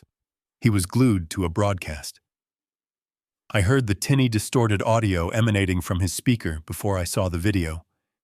It was Brandon's voice. My son's fabricated sobbing echoed through the crisp park air, a ghostly narration of my own demise. Please, if you see him, call the number on your screen. He is confused. He might be dressed in old work clothes, reliving his past. The young man looked up. His eyes locked onto my grease-stained coveralls. He looked at my face, weathered and lined, the face that was currently trending on every social media platform in the state, under the hashtag Find Bernard. I saw the spark of recognition ignite in his pupils. It wasn't malice I saw there. It was something far more dangerous. It was the terrifying, misplaced heroism of a good citizen believing a lie. He thought he was saving a helpless old man. He didn't scream. He didn't try to tackle me. He did something much worse. He tapped his screen, dialing the hotline number Brandon had flashed during his tearful plea. I quickened my pace, my bad knee protesting with a sharp stab of pain with every step. I didn't run. Running implies guilt. I walked with the stubborn, heavy determination of a laborer late for a shift. But behind me I heard him speaking in a hushed, excited whisper. Yeah, I see him. Central Park West. He looks just like the photo. He's walking fast. Yeah, I'm watching him. 3 miles away, in the back of a tinted rented SUV that was serving as a mobile command center, Brandon's phone rang. He snatched it up, his knuckles white against the black casing. He listened for 3 seconds, and a smile spread across his face, a smile devoid of warmth, a predator sensing blood in the water. He didn't call 911. He didn't alert the precinct. He shouted at the driver to burn rubber. He tapped the partition glass and barked orders into a walkie-talkie. Target acquired. West Side entrance. Launch the containment team. Do not let the uniforms get there first. Rachel was sitting next to him, checking her reflection in the visor mirror to ensure her tears had dried perfectly. She snapped it shut with a click that sounded like a pistol hammer cocking. Is it him? She asked, her voice tight with adrenaline and greed. It's him, Brandon replied, looking down at a specialized medical case on the seat between them. Inside wasn't medicine for a sick father. It was a chemical restraint strong enough to drop a horse. And this time, Daddy isn't walking away. They weren't coming to save me. They were coming to erase me. Doctor. Holloway's private ambulance, a white van with no markings other than a Caduceus sticker, peeled out from the side street where it had been idling, trailing Brandon's SUV like a hearse. 2 massive orderlies sat in the back, men with thick necks and dead eyes, who looked more like bouncers than caregivers. They had the forged guardianship papers. They had the sedatives. They had the script memorized.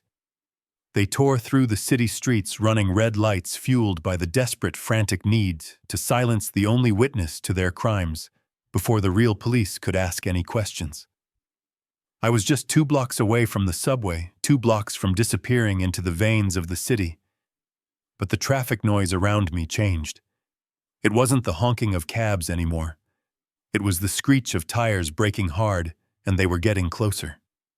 The tires of the lead SUV jumped the curb, screeching across the pedestrian path and blocking my escape route with the subtle violence of a bank heist. Brandon kicked the door open before the vehicle even came to a full stop. He wasn't wearing the panicked face of a worried son anymore. He was wearing the adrenaline-fueled mask of a man who had just pushed all his chips into the center of the table. He waved a blue legal folder in the air like a weapon. Dad, thank God, he shouted, his voice cracking perfectly for the audience of joggers and tourists that was rapidly forming a circle around us. We found you. You're safe now. Behind him, the rear doors of the white van flew open. 2 men in white scrubs stepped out. They were too big to be nurses. They moved with the heavy, flat-footed gait of bar bouncers. They didn't carry stethoscopes. They carried restraints. I dropped my toolbox, the metal clanging against the pavement like a warning bell. I squared my shoulders, planting my work boots firmly on the ground. I didn't run. I knew that running would only validate his lie. "Stay back," I warned, my voice low and dangerous. "I am a private citizen. If you touch me, I will press charges for assault." Brandon turned to the crowd, playing to the cheap seats. "Please, everyone, step back," he pleaded, wringing his hands. "He is confused. He thinks he's on a job site. He doesn't know who I am. It's the dementia. It's aggressive." The crowd murmured in sympathy. They saw a young man trying to save his father from the demons of his own mind. They didn't see the wolf baring its teeth. They didn't see the forgery in the blue folder that stripped me of my civil rights. I tried to speak, to tell them about the embezzlement, about the fraud, but the moment I opened my mouth, the orderlies lunged. They didn't use medical techniques. They used brute force. One grabbed my left arm, twisting it behind my back until my rotator cuff screamed in agony.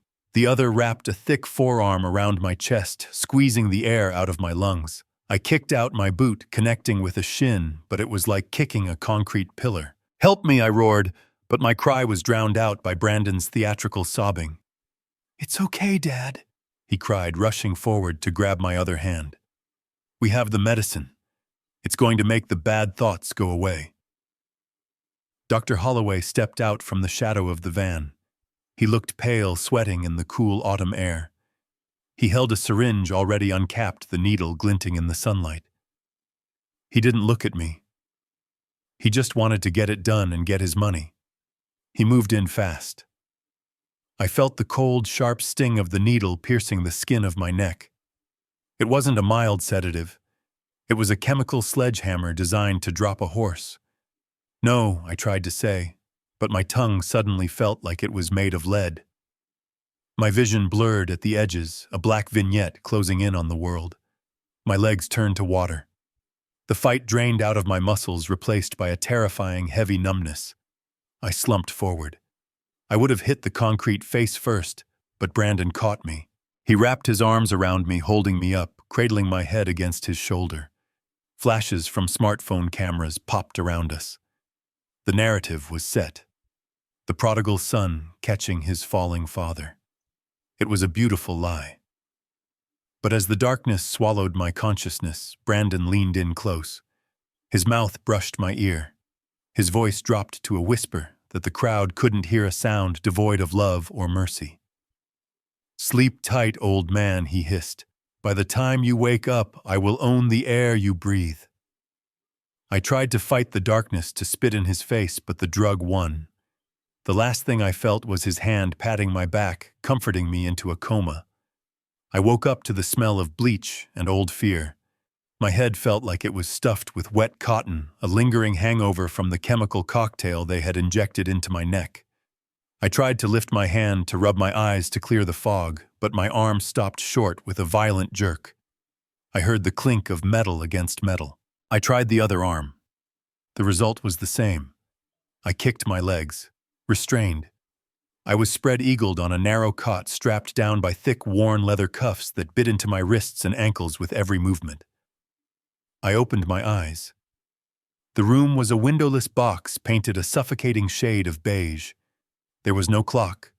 There was no television. There was just a heavy steel door with a small reinforced observation slit and a single fluorescent light buzzing overhead like an angry hornet. This was not a hospital room. It was a holding cell. It was the place where they put people they wanted the world to forget. Panic tried to claw its way up my throat, but I swallowed it down. Panic was a luxury I could not afford. I needed to think. I needed to assess. The heavy steel door groaned open. Dr. Holloway walked in. He was not wearing the white coat he had worn for the cameras in the park. He was wearing a gray suit that looked expensive but fit him poorly, like he was trying to dress the part of a legitimate businessman and failing. He held a clipboard, but he did not look at it. He looked at me with a smile that made my skin crawl. It was not a smile of care. It was the smile of a man who had just cashed a very large check. "Welcome back to the land of the living. Mr. Walsh," he said, his voice smooth and oily. "Or should I say, patient 8940. He tapped the end of the bed frame. "You had a very rough episode in the park. Very violent. We had to sedate you for your own safety." I tested the restraints again, staring him down. I asked him where I was, my throat raspy and dry as sandpaper. "You are at the Serenity Hills Wellness Center," he replied, though there was nothing serene about it. "It is a private facility. Very exclusive. Very discreet. Your family has spared no expense to ensure you get the treatment you need." I demanded my phone call. I demanded my lawyer. I told him that kidnapping a federal witness was a crime that would put him away for life. Holloway laughed, a dry, hacking sound. He leaned over the bed, invading my personal space, his breath smelling of peppermint and rot. He told me I did not understand the situation. He told me I had been declared mentally incompetent by an emergency court order. He said I had no legal standing. I had no rights. To the world outside, I was a tragic case of advanced Alzheimer's who needed 24-hour lockdown. Garrison Ford could not help me because he did not know I was there. No one knew I was there except Holloway, my son, and the staff who were paid very well not to ask questions. He straightened up and checked his watch. He told me I was going to be there for a long time. He said I would stay until I decided to cooperate, until I signed the papers Brandon brought me, or until I simply ceased to exist. He told me it was up to me. He turned and walked out the heavy door, slamming shut, with a finality that echoed in my bones. The lock engaged with a loud thud. I was alone in the box, trapped in a nightmare designed by my own blood. But as I lay there feeling the leather straps chafe my skin, I did not feel defeated. I felt a cold, burning rage. They thought they had buried me. They did not realize they had just planted a seed. The heavy steel door groaned open again, interrupting the silence that had become my only companion. This time, it wasn't the doctor. It was Brandon. He walked into the isolation room wearing a fresh suit smelling of expensive cologne and victory. He didn't look like the weeping son who had caught me in the park. He looked like a man who had finally cleared the last obstacle in his path. He stood over my bed, looking down at me with an expression of cold indifference, as if I were a piece of machinery that had malfunctioned and needed to be scrapped. He didn't ask how I was feeling. He didn't offer me water. He pulled a thick blue folder from under his arm and dropped it onto my chest. The weight of it pressed against my ribs. He reached into his pocket and produced a pen, clicking it open with a sharp sound that echoed in the small room. He held it out to me, though my hands were still strapped to the rails. "Sign it," he said. His voice was flat, devoid of emotion. "It is a transfer of authority for the Walsh Global Trust. It grants me full, irrevocable power of attorney over all assets, properties, and accounts. It also contains a non-disclosure agreement stating that your admission here was voluntary and necessary." I stared at him, my eyes burning. I asked him if he really thought I would sign my life away to the man who put me in a coma. Brandon sighed an impatient sound. He leaned in close, his face inches from mine. "You do not have a choice, Dad. Out there you are already gone. The news cycle has moved on. To the world, you are a tragedy. A senile old man who needs constant care. I control the narrative. I control the doctors. I control whether you eat or starve." He tapped the folder. "If you sign this, I will tell Dr. Holloway to lower your dosage. Maybe we can move you to a room with a window. Maybe in a year or two, if you behave, I will transfer you to a retirement home in Florida. You can live out your days playing bingo and forgetting my name. But if you do not sign," he paused, letting the threat hang in the cold air. "If you do not sign, you stay in this box. You die in this box. You will rot here screaming at the walls until your mind actually breaks. And when you finally die, I will inherit it all anyway. So save yourself the pain. Sign the paper." He motioned to the orderly standing by the door to loosen my right hand. The strap came free. My wrist was raw and bleeding. I flexed my fingers, feeling the blood rush back. I reached for the pen. Brandon smiled a triumphant smirk. He thought he had broken me. He thought the fear of death was stronger than my will. I took the pen. I looked at the paper. Then I looked at him. I gathered every ounce of saliva left in my dry mouth, summoned every bit of contempt I held for the monster I had raised, and I spat directly into his face. The glob of spit landed on his cheek, sliding down toward his expensive collar. Brandon recoiled as if he had been shot. He wiped his face, his eyes wide with shock and fury. "That is my signature," I rasped, my voice sounding like gravel grinding together. "I will never sign your papers. I will watch you burn first." Brandon stared at me, his chest heaving. He didn't hit me. He didn't scream. He simply nodded to the orderly. "Strap him down," he ordered, "and double the dosage." He turned and walked out, leaving me in the dark, but for the first time since I arrived, I wasn't afraid. I knew he was desperate. And desperation makes men make mistakes. The heavy steel door didn't just close. It slammed shut after the orderlies finished their lesson. They didn't break any bones. Brandon needed me presentable for the competency hearing he was planning, but they knew how to inflict pain without leaving marks that a judge would notice. A fist to the gut that knocked the wind out of me. A twisted wrist.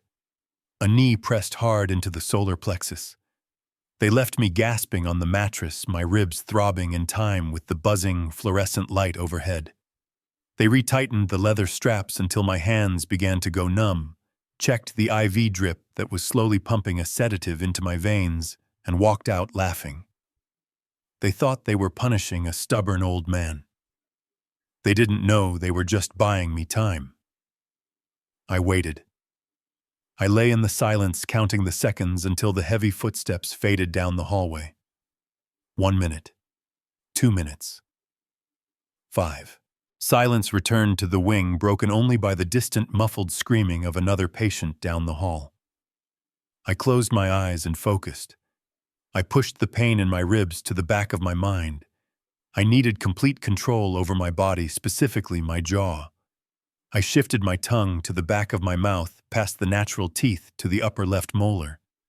It felt like a normal tooth. It looked like a normal tooth. But it wasn't.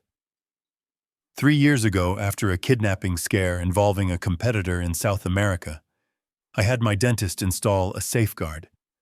It was a porcelain crown housing a microscopic RFID beacon and a GPS transmitter powered by the kinetic energy of my own chewing. It was my failsafe, my panic button. I bit down hard on the molar, applying a specific pressure pattern. Long, short, long. A tiny, almost imperceptible click resonated through my skull. A sharp, metallic taste flooded my mouth as the casing cracked slightly to activate the antenna. It hurt. The nerve ending throbbed, sending a spike of pain through my jaw that made my eyes water, but I welcomed it. The pain meant it was working. The device was silent to the room, but I knew what was happening in the invisible spectrum. A high-frequency distress signal was currently punching through the roof of this facility, bouncing off a low-orbit satellite and beaming directly to a secure server in Manhattan. It was broadcasting a single message, code red. Location confirmed. Hostage situation active. I relaxed my jaw, letting the throbbing ache settle in. I couldn't speak to Garrison. I couldn't tell him about the drugs or the beatings, but I didn't need to. The signal told him everything. It told him that the missing person wasn't missing. It told him exactly where I was being held against my will. I looked up at the ceiling, at the blank beige tiles. Brandon thought he had stripped me of everything. He took my phone. He took my clothes. He took my name. But he forgot the one thing I had taught him when he was a boy: always have a backup plan. I closed my eyes and let the sedative pull at the edges of my consciousness. I didn't fight it this time. I needed to rest. I needed to be ready, because the cavalry wasn't just coming. They were bringing the war to his doorstep. I imagined the notification popping up on Garrison's phone, the red dot blinking on the map, and for the first time since I woke up in this hellhole, I smiled. It was a bloody, grim smile, but it was real. The hunt was over. The rescue was about to begin. 30 miles away, in the silence of his corner office on the 42nd floor, Garrison Ford was not sleeping. He was sitting in the dark, illuminated only by the blue glow of his secure laptop, waiting for a sign that I was still alive. When the notification finally came, it didn't sound like a ringtone. It was a sharp, urgent siren that cut through the stillness of the room. A red window popped up on his encrypted server. Code red. Biometric distress signal active. Garrison leaned forward, his heart rate spiking. He clicked the map coordinates. The GPS tracker in my molar had pinpointed my location to within 3 meters. I wasn't wandering the streets. I wasn't in a hospital. I was in a remote facility off the grid, a place called Serenity Hills. But the signal carried more than just coordinates. It carried a data packet. The device had buffered the last 5 minutes of ambient audio before I bit down a feature I had insisted on for situations exactly like this. Garrison put on his noise-canceling headphones and pressed play. The audio was crisp. He heard the heavy metal door slam. He heard the squeak of the orderly's shoes. And then he heard the voice of my son. It wasn't the voice of the grieving child on the news. It was the voice of a monster. Sign the paper, or you will rot here. He heard the threat of death. He heard the order to double the dosage of the sedatives. He heard the undeniable proof of a conspiracy to commit murder and fraud. Garrison's hand hovered over his desk phone. His first instinct was to call the local police precinct to send a patrol car to check on the welfare of a senior citizen. But he pulled his hand back. He knew how the game was played. Brandon had already poisoned the well. He had the media, the public, and likely the local authorities believing I was a danger to myself. A patrol car would just be turned away at the gate by Dr. Holloway waving a fake court order. They would say it was a medical matter. They would say I was having an episode. Garrison needed a hammer, not a polite knock on the door. He bypassed the city police entirely. He opened his contact list to a number that didn't have a name, just a clearance code. He dialed the direct line to the assistant director in charge of the FBI's Violent Crimes Division. The voice on the other end answered on the second ring, groggy but alert. Garrison didn't waste time with pleasantries. He identified himself. He stated that he had real-time proof of a kidnapping in progress. He didn't frame it as a family dispute. He framed it as unlawful imprisonment, wire fraud, and conspiracy to commit extortion involving a high-net-worth individual. He played the audio clip into the receiver. The silence on the other end was heavy. Then the agent spoke. He asked for the coordinates. He asked for the profile of the target. Garrison sent the file. He told them that Bernard Walsh was being held against his will at Serenity Hills and that his life was in immediate danger from a chemical overdose. He authorized the deployment of the hostage rescue team. Garrison hung up the phone. He stood up and walked to the window, looking out at the city lights. He adjusted his tie. He wasn't just a lawyer anymore. He was the general of an army that was about to descend on a sleepy private clinic. He grabbed his briefcase and his coat. He wasn't going to wait in the office. He was going to the site. He wanted to be there when the doors were kicked in. He wanted to be the first face I saw when the nightmare ended. The legal system moves slowly, but a federal tactical team moves very, very fast. The vibrations started in the floorboards before I heard the sound. I was lying on the cot fighting the fog in my brain when the sterile silence of the isolation wing was shattered by the rhythmic thumping beat of rotor blades. It was low at first, a distant hum, but it grew louder and angrier until the fluorescent light fixture above me rattled in its housing. I knew that sound. It wasn't a medical transport. It was the sound of a heavy tactical helicopter hovering directly over the roof. The door to my cell, the heavy steel barrier that Brandon had promised would be my tomb, did not unlock with a key. It was breached with a concussive blast that sucked the air out of the room and left my ears ringing. Through the smoke and the dust beams of red laser light cut through the gloom dancing across the beige walls. Men in full tactical gear poured into the room, their movements precise and lethal. They didn't look like orderlies. They looked like salvation. A voice boomed through a gas mask, commanding me to show my hands. I couldn't move them, of course, because of the restraints. I shouted that I was the hostage.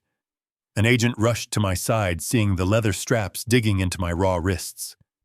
He holstered his weapon and pulled out a knife, slicing through the thick leather with a single violent motion. The pressure released. The blood rushed back into my hands. I was free. They helped me stand. My legs were weak, jellied from the sedatives and the lack of movement, but my spirit was iron. 2 agents supported me, half carrying me out of the cell and into the hallway. The corridor, usually quiet and terrifying, was a scene of controlled chaos. The orderlies who had beaten me were face down on the linoleum, hands zip-tied behind their backs, a federal boot on each of their necks. We moved toward the administrative wing. The door to Dr. Holloway's office was kicked open. Inside, the good doctor was in a panic. He was shoving handfuls of files into a shredder, the machine whining as it choked on the volume of paper. He was trying to erase the past 48 hours. He looked up as we entered, his eyes wide behind his glasses, a half-shredded medical chart still in his hand. He froze. He looked at the agents, then he looked at me. I wasn't the confused, drooling patient anymore. I was the witness. An agent tackled him, slamming him onto the desk where he had signed the fake affidavit. I watched as they cuffed him. I watched as they bagged the shredder contents as evidence. I didn't say a word to him. He wasn't worth my breath. Outside, the cool morning air hit my face like a baptism. Garrison Ford was standing by a black SUV, looking more relieved than I had ever seen him. He rushed over, wrapping a heavy wool coat around my shoulders to cover the humiliating hospital gown. He asked if I needed an ambulance. I shook my head. The adrenaline was the only medicine I needed. The lead agent approached us, removing his helmet. He told me that my family had been notified of a disturbance, but not the outcome. He asked if I wanted to make a statement to the press to let the world know I was safe. I looked at Garrison. I looked at the sunrise bleeding over the horizon. If I announced I was safe, Brandon would run. He would lawyer up. He would hide the money. I needed him to feel safe. I needed him to feel victorious. I turned to the agent and gave the order that would seal my son's fate. I told him to kill the lights. I told him to lock down the scene. I demanded a total media blackout for the next 24 hours. No press releases, no leaks. As far as Brandon Walsh knows, I am still in that box, rotting away. Let him think he has won. Let him think the throne is his. Because tomorrow he is going to walk into his coronation, and I want to be the one to snatch the crown off his head. The sun rose over the city that morning, casting long shadows across the skyline I had helped build. But for my son, it wasn't just a Tuesday. It was his coronation. He woke up in the hotel suite he had rented with the last of Rachel's cash, believing that the nightmare was over. He believed that the heavy steel door at Serenity Hills was locked tight. He believed that I was drooling onto a pillow, chemically lobotomized, unable to speak or think or fight. The silence from the police and the media was his confirmation. He checked the news feeds and saw nothing but the story he had planted. The tragic decline of Bernard Walsh, the heroic son stepping up to save the legacy. He buttoned his shirt with steady hands, admiring his reflection in the mirror, seeing not a traitor, but a king in waiting. He and Rachel arrived at the Walsh Global headquarters at 9 sharp. They didn't use the side entrance. They walked through the main revolving doors, chin up, marching past the security guards, who had known me for 20 years. They moved with the terrifying confidence of people who think they have gotten away with murder. They didn't see the whispers of the receptionists or the wary glances of the junior executives. They only saw the path to the elevator that led to the top floor. The executive floor. My floor. They had called an emergency meeting of the board of directors and major shareholders. The agenda had only one item: the invocation of Article 25 of the company bylaws. It was a clause I had written myself decades ago, designed to protect the company and its employees in the event of my sudden death or permanent incapacitation. It was a shield meant to keep the company safe. Brandon was using it as a sword to cut my throat. He was going to present the forged medical documents, the testimony from Dr. Holloway, and the emergency court order to force a vote. He was going to strip me of my title and install himself as the interim chairman and CEO. The boardroom was cold and smelled of floor wax and tension. The shareholders sat around the massive mahogany table, men and women I had made rich, people I had trusted. They looked uncomfortable. They shuffled their papers and avoided making eye contact with each other. They had heard the rumors. They had seen the news. But money is a powerful sedative, and panic is a powerful motivator. They were terrified that if I was truly mad, the stock price would plummet. They needed stability, and Brandon, standing at the head of the table in his sharp suit, offering a solution, looked like stability. Rachel sat to his right, playing the role of the grieving daughter-in-law to perfection. She wore black, a subtle choice that suggested mourning for a man who wasn't even dead yet. She kept her head bowed, dabbing at dry eyes with a handkerchief. But I knew what she was really doing. She was watching the room. She was counting the votes. She was calculating the liquid assets she would have access to the moment the gavel fell. She wasn't sad. She was hungry. Brandon opened the meeting not with a prayer or a moment of silence, but with a lie. He stood at the podium where I had announced record profits and new ventures. He placed his hands on the wood, claiming my space. He spoke with a somber gravity that made my stomach churn. He told them that it was the darkest day of his life. He told them that he had done everything he could to protect me, but my illness had progressed too rapidly. He claimed that I was no longer capable of making decisions, that I was a danger to the financial health of the firm. He passed around copies of the fake psychiatric evaluation. He watched as the board members read the lies about my dementia and paranoia. He saw their resolve crumbling. He saw the pity in their eyes turning into calculation. He knew he had them. He wasn't just asking for a vote. He was asking for their surrender. And as he looked around the room, seeing the nodding heads, he truly believed he had won. He thought the chair was empty. He had no idea that the man he buried was standing just outside the door, waiting to kick it down. The air in the boardroom was recycled and cold, kept at a constant 68 degrees to keep the executives awake, but today, the chill had nothing to do with the air conditioning. It was the temperature of betrayal. Brandon stood at the head of the massive mahogany table, a piece of furniture I had commissioned from a local carpenter 30 years ago, running his hand along the polished wood as if he were caressing a lover. He looked the part of the modern CEO. The suit was midnight blue, tailored to hide the softness of a life lived without manual labor. His hair was perfectly coiffed. His teeth were bleached white. He looked like the future, and he was selling them the idea that I was the past that needed to be buried. He projected a series of charts onto the smart glass wall behind him. They showed revenue streams, projected growth, and a terrifying restructuring plan that involved liquidating the construction arm of the company, the very heart of what we did to pivot into high-risk tech investments. He called it Walsh Global 2.0. I called it suicide. He spoke with a rhythm that was hypnotic, a cadence he must have practiced in the mirror of that cheap motel room. He told the gathered men and women, people who had eaten at my table and held my grandchildren, that it was with a heavy heart he had to accept the mantle of leadership. "My father is a titan," Brandon said, his voice dropping to a respectful, somber register. "He built this from nothing. But the man who built this tower is not the man who wanders the streets today. We have all seen the footage. We have seen the decline. It is not just a tragedy for the family. It is a liability for the shareholders. We cannot let his illness become our insolvency. We have to be brave enough to say goodbye to the old guard so the new guard can protect your dividends." He paused for effect, letting the word dividends hang in the air like a bribe. The shareholders exchanged glances. I could see the conflict in their eyes. They knew me. They knew I was stubborn, but they had never known me to be incompetent. Yet the papers in front of them, the forged medical evaluations, and the emergency court order were damning. They looked at the charts. They looked at the promise of a tech pivot that could double their stock value.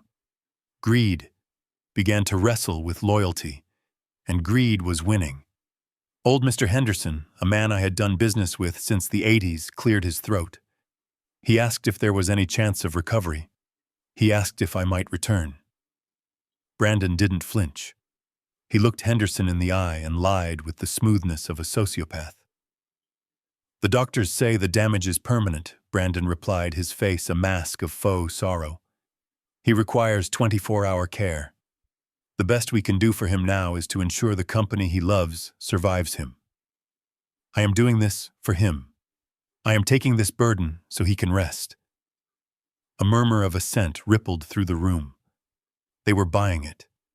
They wanted to buy it because it was the easy way out. It absolved them of guilt. They weren't firing a founder. They were saving a sick old man. Brandon sensed the shift. He knew the room was his. He straightened his back buttons, straining slightly against his chest, and moved to close the deal. He didn't ask for a debate. He asked for a motion. "I move that we activate Article 25 effective immediately," Brandon declared, his voice ringing with authority.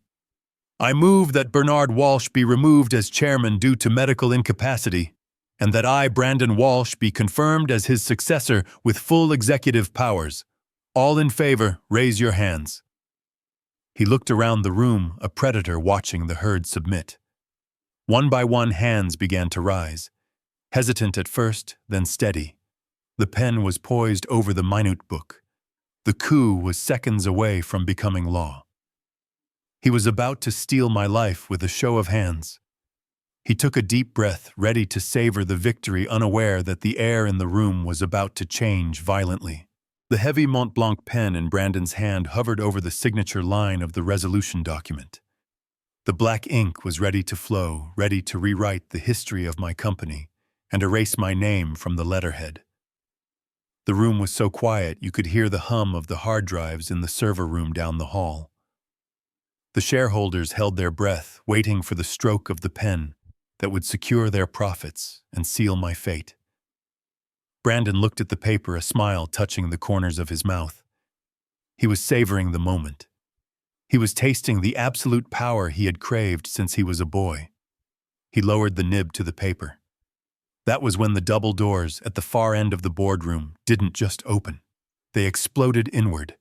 The sound was like a thunderclap in a library. The heavy oak panels slammed against the side walls with a violence that made half the board members jump out of their skin.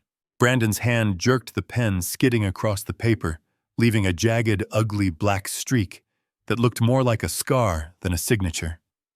He spun around, his face twisted in annoyance, ready to scream at whatever intern or secretary had dared to interrupt his moment of glory.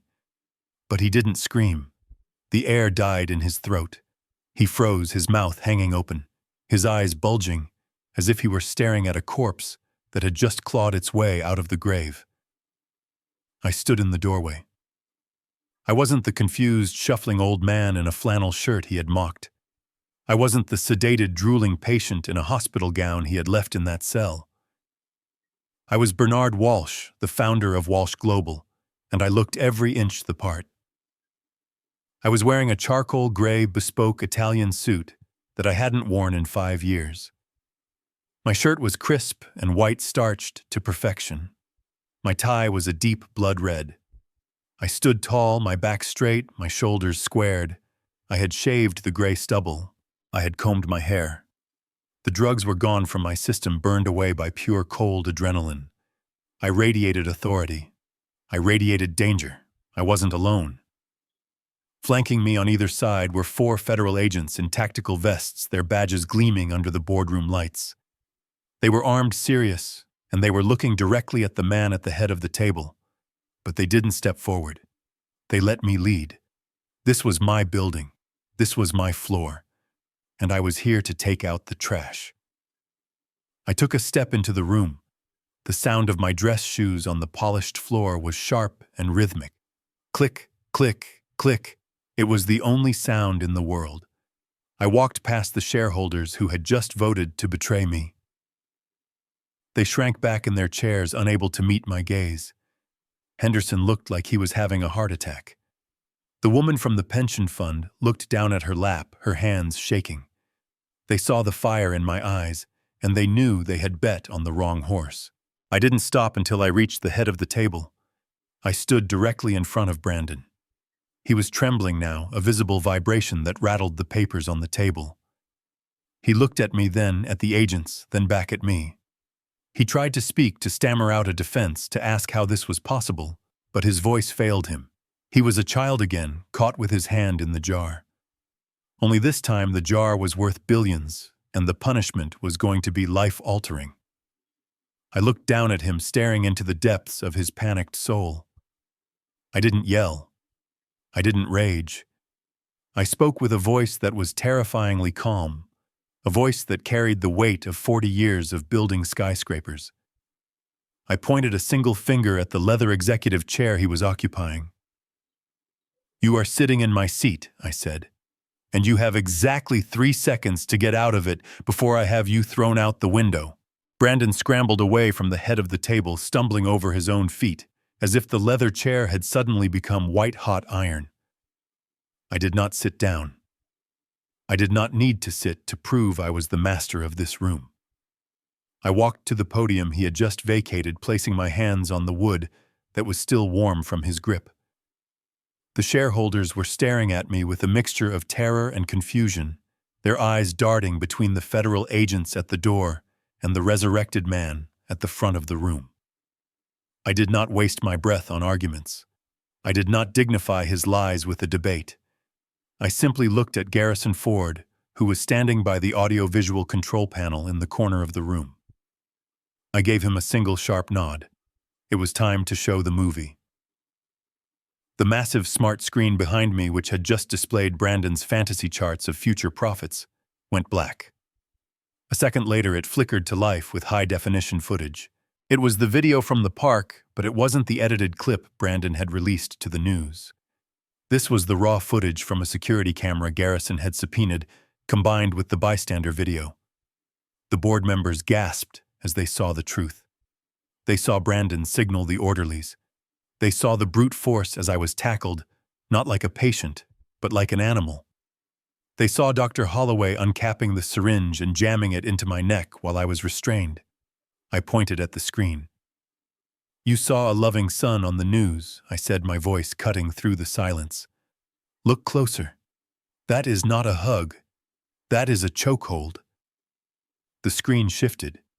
The image became grainy, a black and white feed from the hidden camera inside the isolation cell at Serenity Hills, synced with the crystal-clear audio recorded by the device in my molar. The sound of Brandon's voice filled the acoustic perfection of the boardroom, loud and undeniable. "Sign the paper," the recording hissed, "or you will die in this box. You will rot here." The shareholders turned to look at Brandon. He was white as a sheet, backing away toward the window, shaking his head, mouthing the word "no" over and over again. But the recording continued. It played his threat to double the dosage. It played his admission that he would inherit it all anyway. It was the voice of a man plotting murder, cold and calculated. Then came the final blow. The screen shifted to a series of complex spreadsheets and bank records.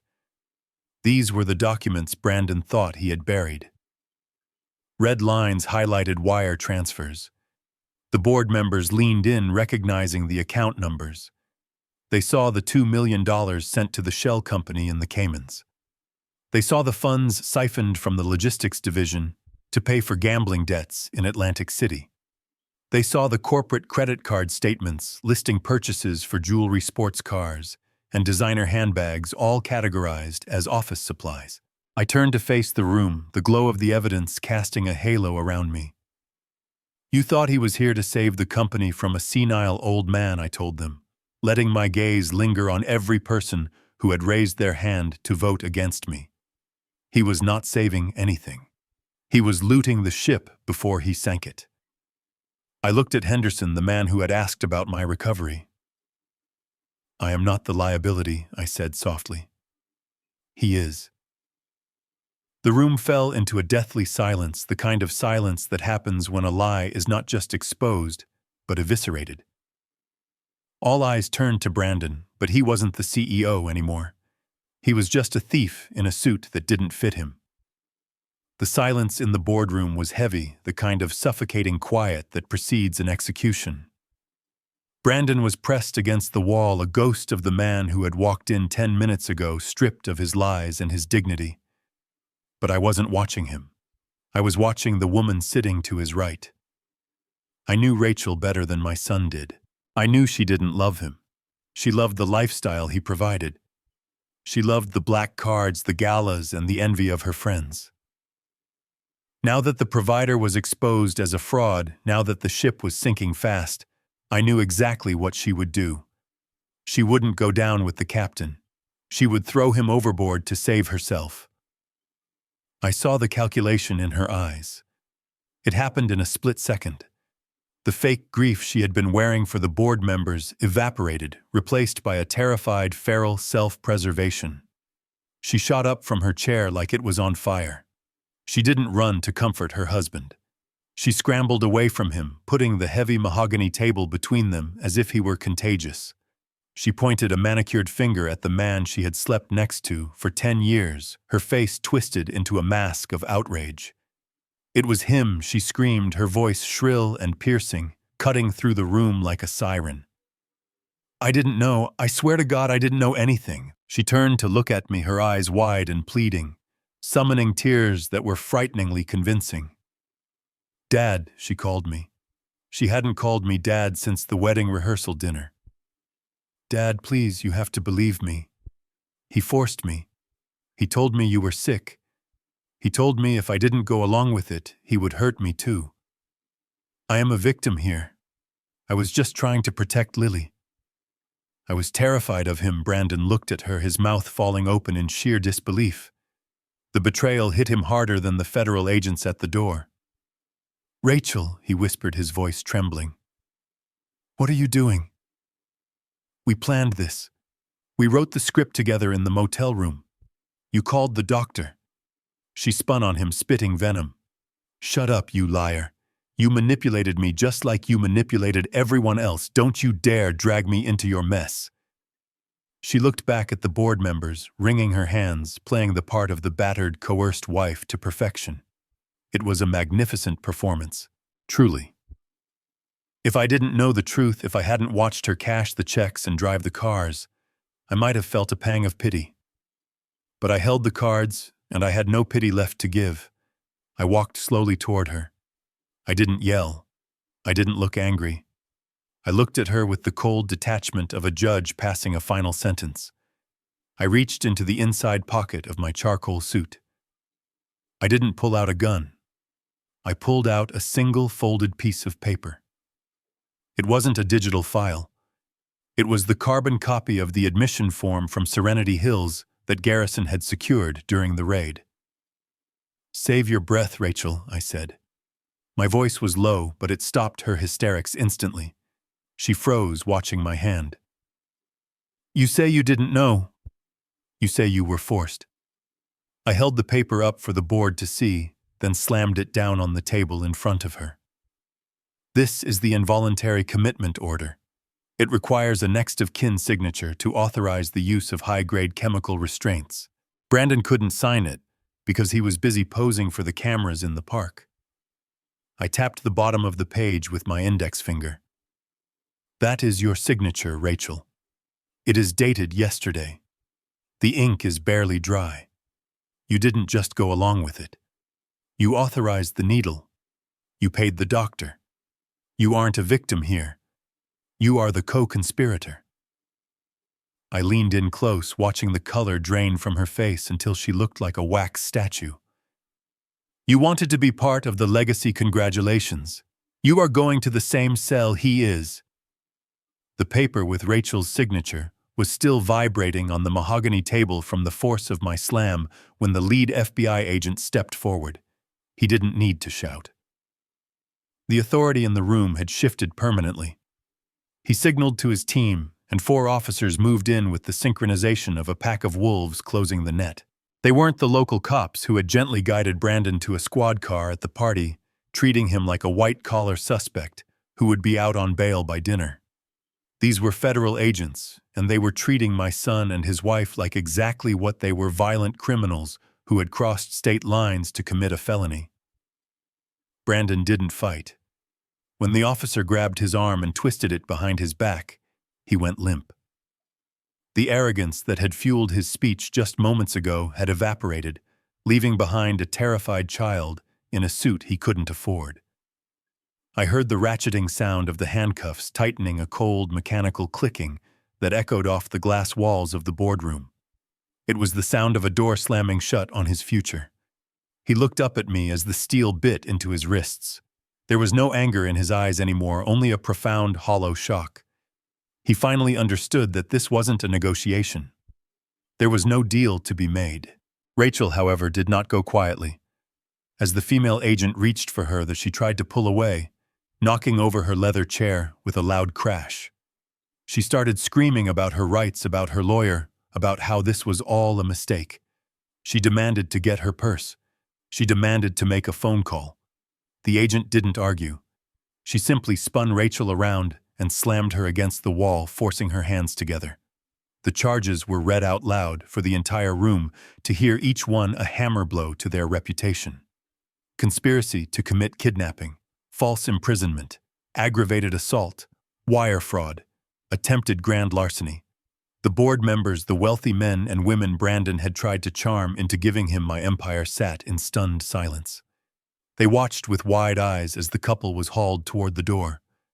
They didn't intervene. They didn't offer to call legal counsel. They looked at Brandon and Rachel with the same expression one reserves for a car accident, a mix of horror and a desperate need to look away. Henderson turned his chair around so he wouldn't have to watch. The woman from the pension fund covered her mouth with her hand. As they were dragged past the long table, Brandon tried to dig his heels in. He stopped for a second, fighting the grip of the agents, and looked back at me. He opened his mouth to say something, maybe an apology, maybe a curse, but no words came out. He just looked at the empty chair at the head of the table, the seat he had sat in for 10 glorious, delusional minutes. Then the agent shoved him forward, and he stumbled out into the hallway. Rachel was still shrieking as she was dragged through the double doors, her voice echoing down the corridor until the heavy oak panels swung shut, cutting off the noise. The room fell instantly silent. I stood alone at the podium, the only person left standing. I looked at the empty chairs where my son and daughter-in-law had sat. I looked at the stunned faces of my board. I adjusted my tie, smoothed the front of my jacket, and walked slowly back to the head of the table. I sat down in my leather chair. It felt cold, but it felt right. I looked at the board members, cleared my throat, and spoke into the silence. Now that the distractions have been removed, shall we get back to business? The air inside the visiting room at the Federal Correctional Facility tasted of metal and cheap disinfectant, a stark contrast to the cedar and leather scent of my old office. I sat on a hard plastic stool that was bolted to the floor, staring through a thick sheet of scratched plexiglass. It had been 30 days since the boardroom doors exploded open, 30 days since the gavel fell and the handcuffs clicked. Around me, other families spoke in hushed, tearful whispers, but I sat in silence, my hands folded calmly on the stainless steel ledge. I was not there to offer comfort. I was there to deliver a verdict. The heavy steel door on the inmate side buzzed open. Brandon shuffled in. The transformation was shocking. The midnight blue suit was gone, replaced by a shapeless, bright orange jumpsuit that hung loosely on his frame. He had lost at least 15 pounds. His skin was pasty, deprived of sunlight and expensive spa treatments. His hair, once perfectly styled, was shaved close to his scalp, exposing the vulnerability of his neck. He didn't walk with the swagger of a CEO anymore. He walked with the flinch of a man who was afraid of his own shadow. When he saw me, his eyes lit up with a desperate, frantic hope. He practically fell into the chair opposite me, pressing his palms against the glass. He was crying before he even spoke, ugly, racking sobs that shook his thin shoulders. He grabbed the phone receiver, his hands trembling so hard he almost dropped it. I picked up my side slowly. "Dad." He choked out, his voice tinny and distorted through the speaker. "Thank God you came. You have to get me out of here. It is a nightmare. The food, the noise, the people. I can't survive this. You have to help me. My public defender is an idiot. He is talking about a plea deal for 10 years. 10 years, Dad. You have to hire Garrison. You have to get the best team in the city. Tell them I was stressed. Tell them I wasn't thinking straight. Buy the judge if you have to. Just get me out." I listened to him beg. I watched him bargain. Even now, after everything, he still believed that money was a magic wand that could wave away consequences. He still thought he was special, that the rules were for other people. I waited until he ran out of breath, until the silence stretched between us. I leaned in close to the glass, looking him directly in the eye. I spoke softly but clearly. I told him that I had already spoken to a lawyer, a very expensive, very terrifying lawyer from a firm that specialized in federal criminal cases. Brandon slumped with relief, a weak smile breaking through his tears. He thought he had won. He thought I was the same old father who used to pay off his credit card bills. Then I finished the sentence. I told him that I had hired the lawyer not to get him out, but to ensure that the prosecution had everything they needed. I told him that I instructed the legal team to make sure the process was airtight, that there were no loopholes, no technicalities, and no mistakes that could lead to a mistrial. I told him that I was paying a fortune to guarantee that he received exactly the sentence he deserved. Brandon's face crumbled. The hope died, replaced by a horror so pure it looked like physical pain. I told him that for his entire life I had shielded him from the rain. I had fixed his mistakes. I had paid his debts. And in doing so, I had crippled him. I had created a man who thought he could steal a life because he had never had to build one. I told him that this was the final gift I could give him. The gift of accountability. The gift of facing the wreckage he had caused without a safety net. I hung up the phone. I didn't say goodbye. There was nothing left to say.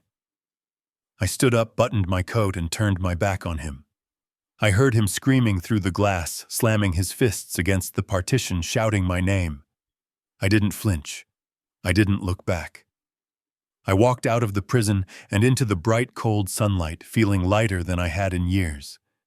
I had lost a son, but I had regained my integrity, and that was a trade I was finally willing to make. The autumn wind whipped across the terrace of the penthouse, carrying the scent of rain and the distant hum of the city below. It was a clean smell, a smell that washed away the stale odor of prison visiting rooms and court hallways. Garrison Ford sat at the glass table, but he wasn't holding a subpoena or a restraining order. He was holding a stack of documents bound in a simple leather folder. This was the final piece of business. This was the future. Lily sat across from him, her hands wrapped around a mug of hot chocolate. She looked different than the terrified girl who had met me in the park. The heavy makeup was gone, revealing the freckles she used to hate. The designer clothes were replaced by a simple sweater and jeans. She looked like a child again, but her eyes held a maturity that had been forced upon her by the wreckage of her parents' greed. She wasn't looking at the view.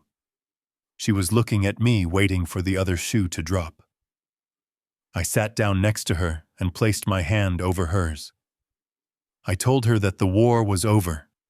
I told her that the assets were secure, the company was stable, and the vultures had been caged. But then I pushed the leather folder toward her. I told her that this was a new trust. It was not like the one I had built for her father. That one was a hammock designed to let him sleep through life. This one was a ladder. I explained the terms clearly. I told her that her tuition would be paid in full to any university she could get into on her own merit. I told her that her medical bills and housing would be covered so she would never know the fear of being on the street. But that was where the free ride ended. There would be no black credit cards. There would be no monthly allowance for designer bags or vacations in the south of France. I told her that if she wanted pocket money, she would have to get a job. She looked at the papers, reading the fine print. Then she saw the clause I had added in my own handwriting. Mandatory service. I told her that to access the funds for her education, she had to spend 20 hours a week volunteering at the community center in the neighborhood where I grew up. She had to serve food. She had to sweep floors. She had to look into the eyes of people who had nothing and realize that her safety was a privilege, not a right. I was terrified she would scream. I was terrified she would sound like her mother. Instead, she looked up at me and her eyes filled with tears. She didn't argue. She didn't ask for a car. She asked me a question that healed the hole in my heart. She asked if I would come with her. She said she didn't know how to work, but she wanted to learn. She said she was afraid of becoming like them, like Brandon and Rachel. I stood up and pulled her into a hug, squeezing her tight enough to drive away the ghosts of the past month. I told her she was nothing like them. They loved things, but she loved people. They chased status, but she was asking for guidance. I told her I would be there every step of the way.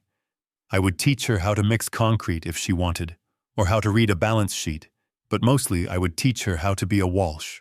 We stood there on this balcony, an old man and a young woman watching the sun set over the skyline. I had lost a son to the darkness of greed. But as Lily rested her head on my shoulder, I knew I had saved the future. The empire wasn't the buildings or the bank accounts. It was her. And for the first time in a long time, the foundation felt solid. I stood at the bottom of the winding driveway, the gravel crunching under my boots for the last time. The realtor, a nervous young woman who seemed terrified to touch anything, held the heavy brass keys in her shaking hand. Behind me, the mansion loomed against the gray sky, a sprawling testament to 40 years of hard labor and misplaced love. It was a beautiful house, objectively speaking. It had marble floors, vaulted ceilings, and a garden that required a small army to maintain. But as I looked at it, I didn't see a home. I saw a mausoleum. I saw the hallway where Brandon took his first steps and the dining room where he told his first lie. I saw the empty rooms where Rachel had planned parties for people she didn't like. It was a container for ghosts, and I was done being haunted. I turned my back on the stone facade and didn't look back. I walked down the street to where my new life was waiting. It wasn't a sports car or a limousine. It was a 45-foot luxury recreational vehicle, a land yacht of polished chrome and cream leather that glided over the pavement. It was the machine I had promised myself I would buy when I turned 50, before the business expansions, before the board meetings, before the constant nagging worry about my son's future forced me to delay my own joy. I had spent 4 decades building a cushion for a boy who brought a knife to a pillow fight. Now the cushion was gone, and the road was finally open. I climbed into the driver's seat.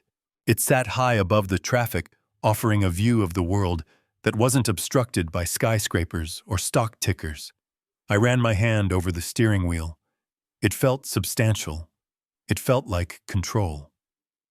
On the passenger seat, there was no briefcase, no laptop, no stack of legal notices. There was just a folded paper map of the United States, with a red circle drawn around the Grand Canyon, followed by Yellowstone, and then a jagged line tracing the Pacific Coast Highway. These were the places I had only ever seen in magazines while waiting in airport lounges. They were the places I was supposed to visit with my wife before she passed, dreams we had deferred until it was too late. I was taking her with me in spirit, finally keeping the promise I made when we were poor and happy. I turned the key. The engine roared to life, a deep, throaty thrum that vibrated through the floorboards. It wasn't the sound of an escape. It was the sound of an arrival. I put the beast in gear, and pulled away from the curb, merging onto the highway as the city skyline began to shrink in the rearview mirror. I watched the glass tower of Walsh Global fade into the distance, a steel needle in a haystack I no longer needed to organize. I felt a physical weight lift off my chest, a pressure I hadn't realized I was carrying until it was gone. The sun was beginning to set, painting the horizon in streaks of violet and burnt orange. I lowered the visor and smiled.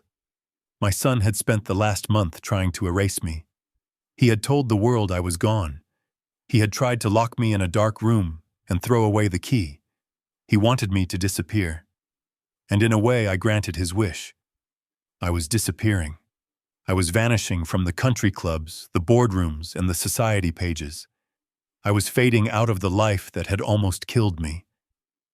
But I wasn't disappearing into the darkness of oblivion or the fog of dementia.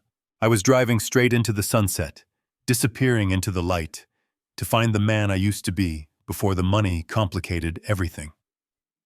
The road ahead was long, and for the first time in my life, I was in no rush to get to the end of it. The tragedy of the Walsh family teaches us a brutal lesson about the difference between inheritance and legacy.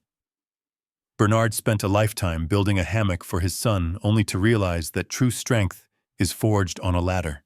By shielding Brandon from every struggle, he inadvertently created a monster who valued assets over blood. Money acts like a magnifying glass. It does not change who you are, it simply reveals it. In the end, the only things we truly own are our integrity and the choices we make when the world is watching. What do you think was Bernard's biggest mistake in raising Brandon? Let us know in the comments below.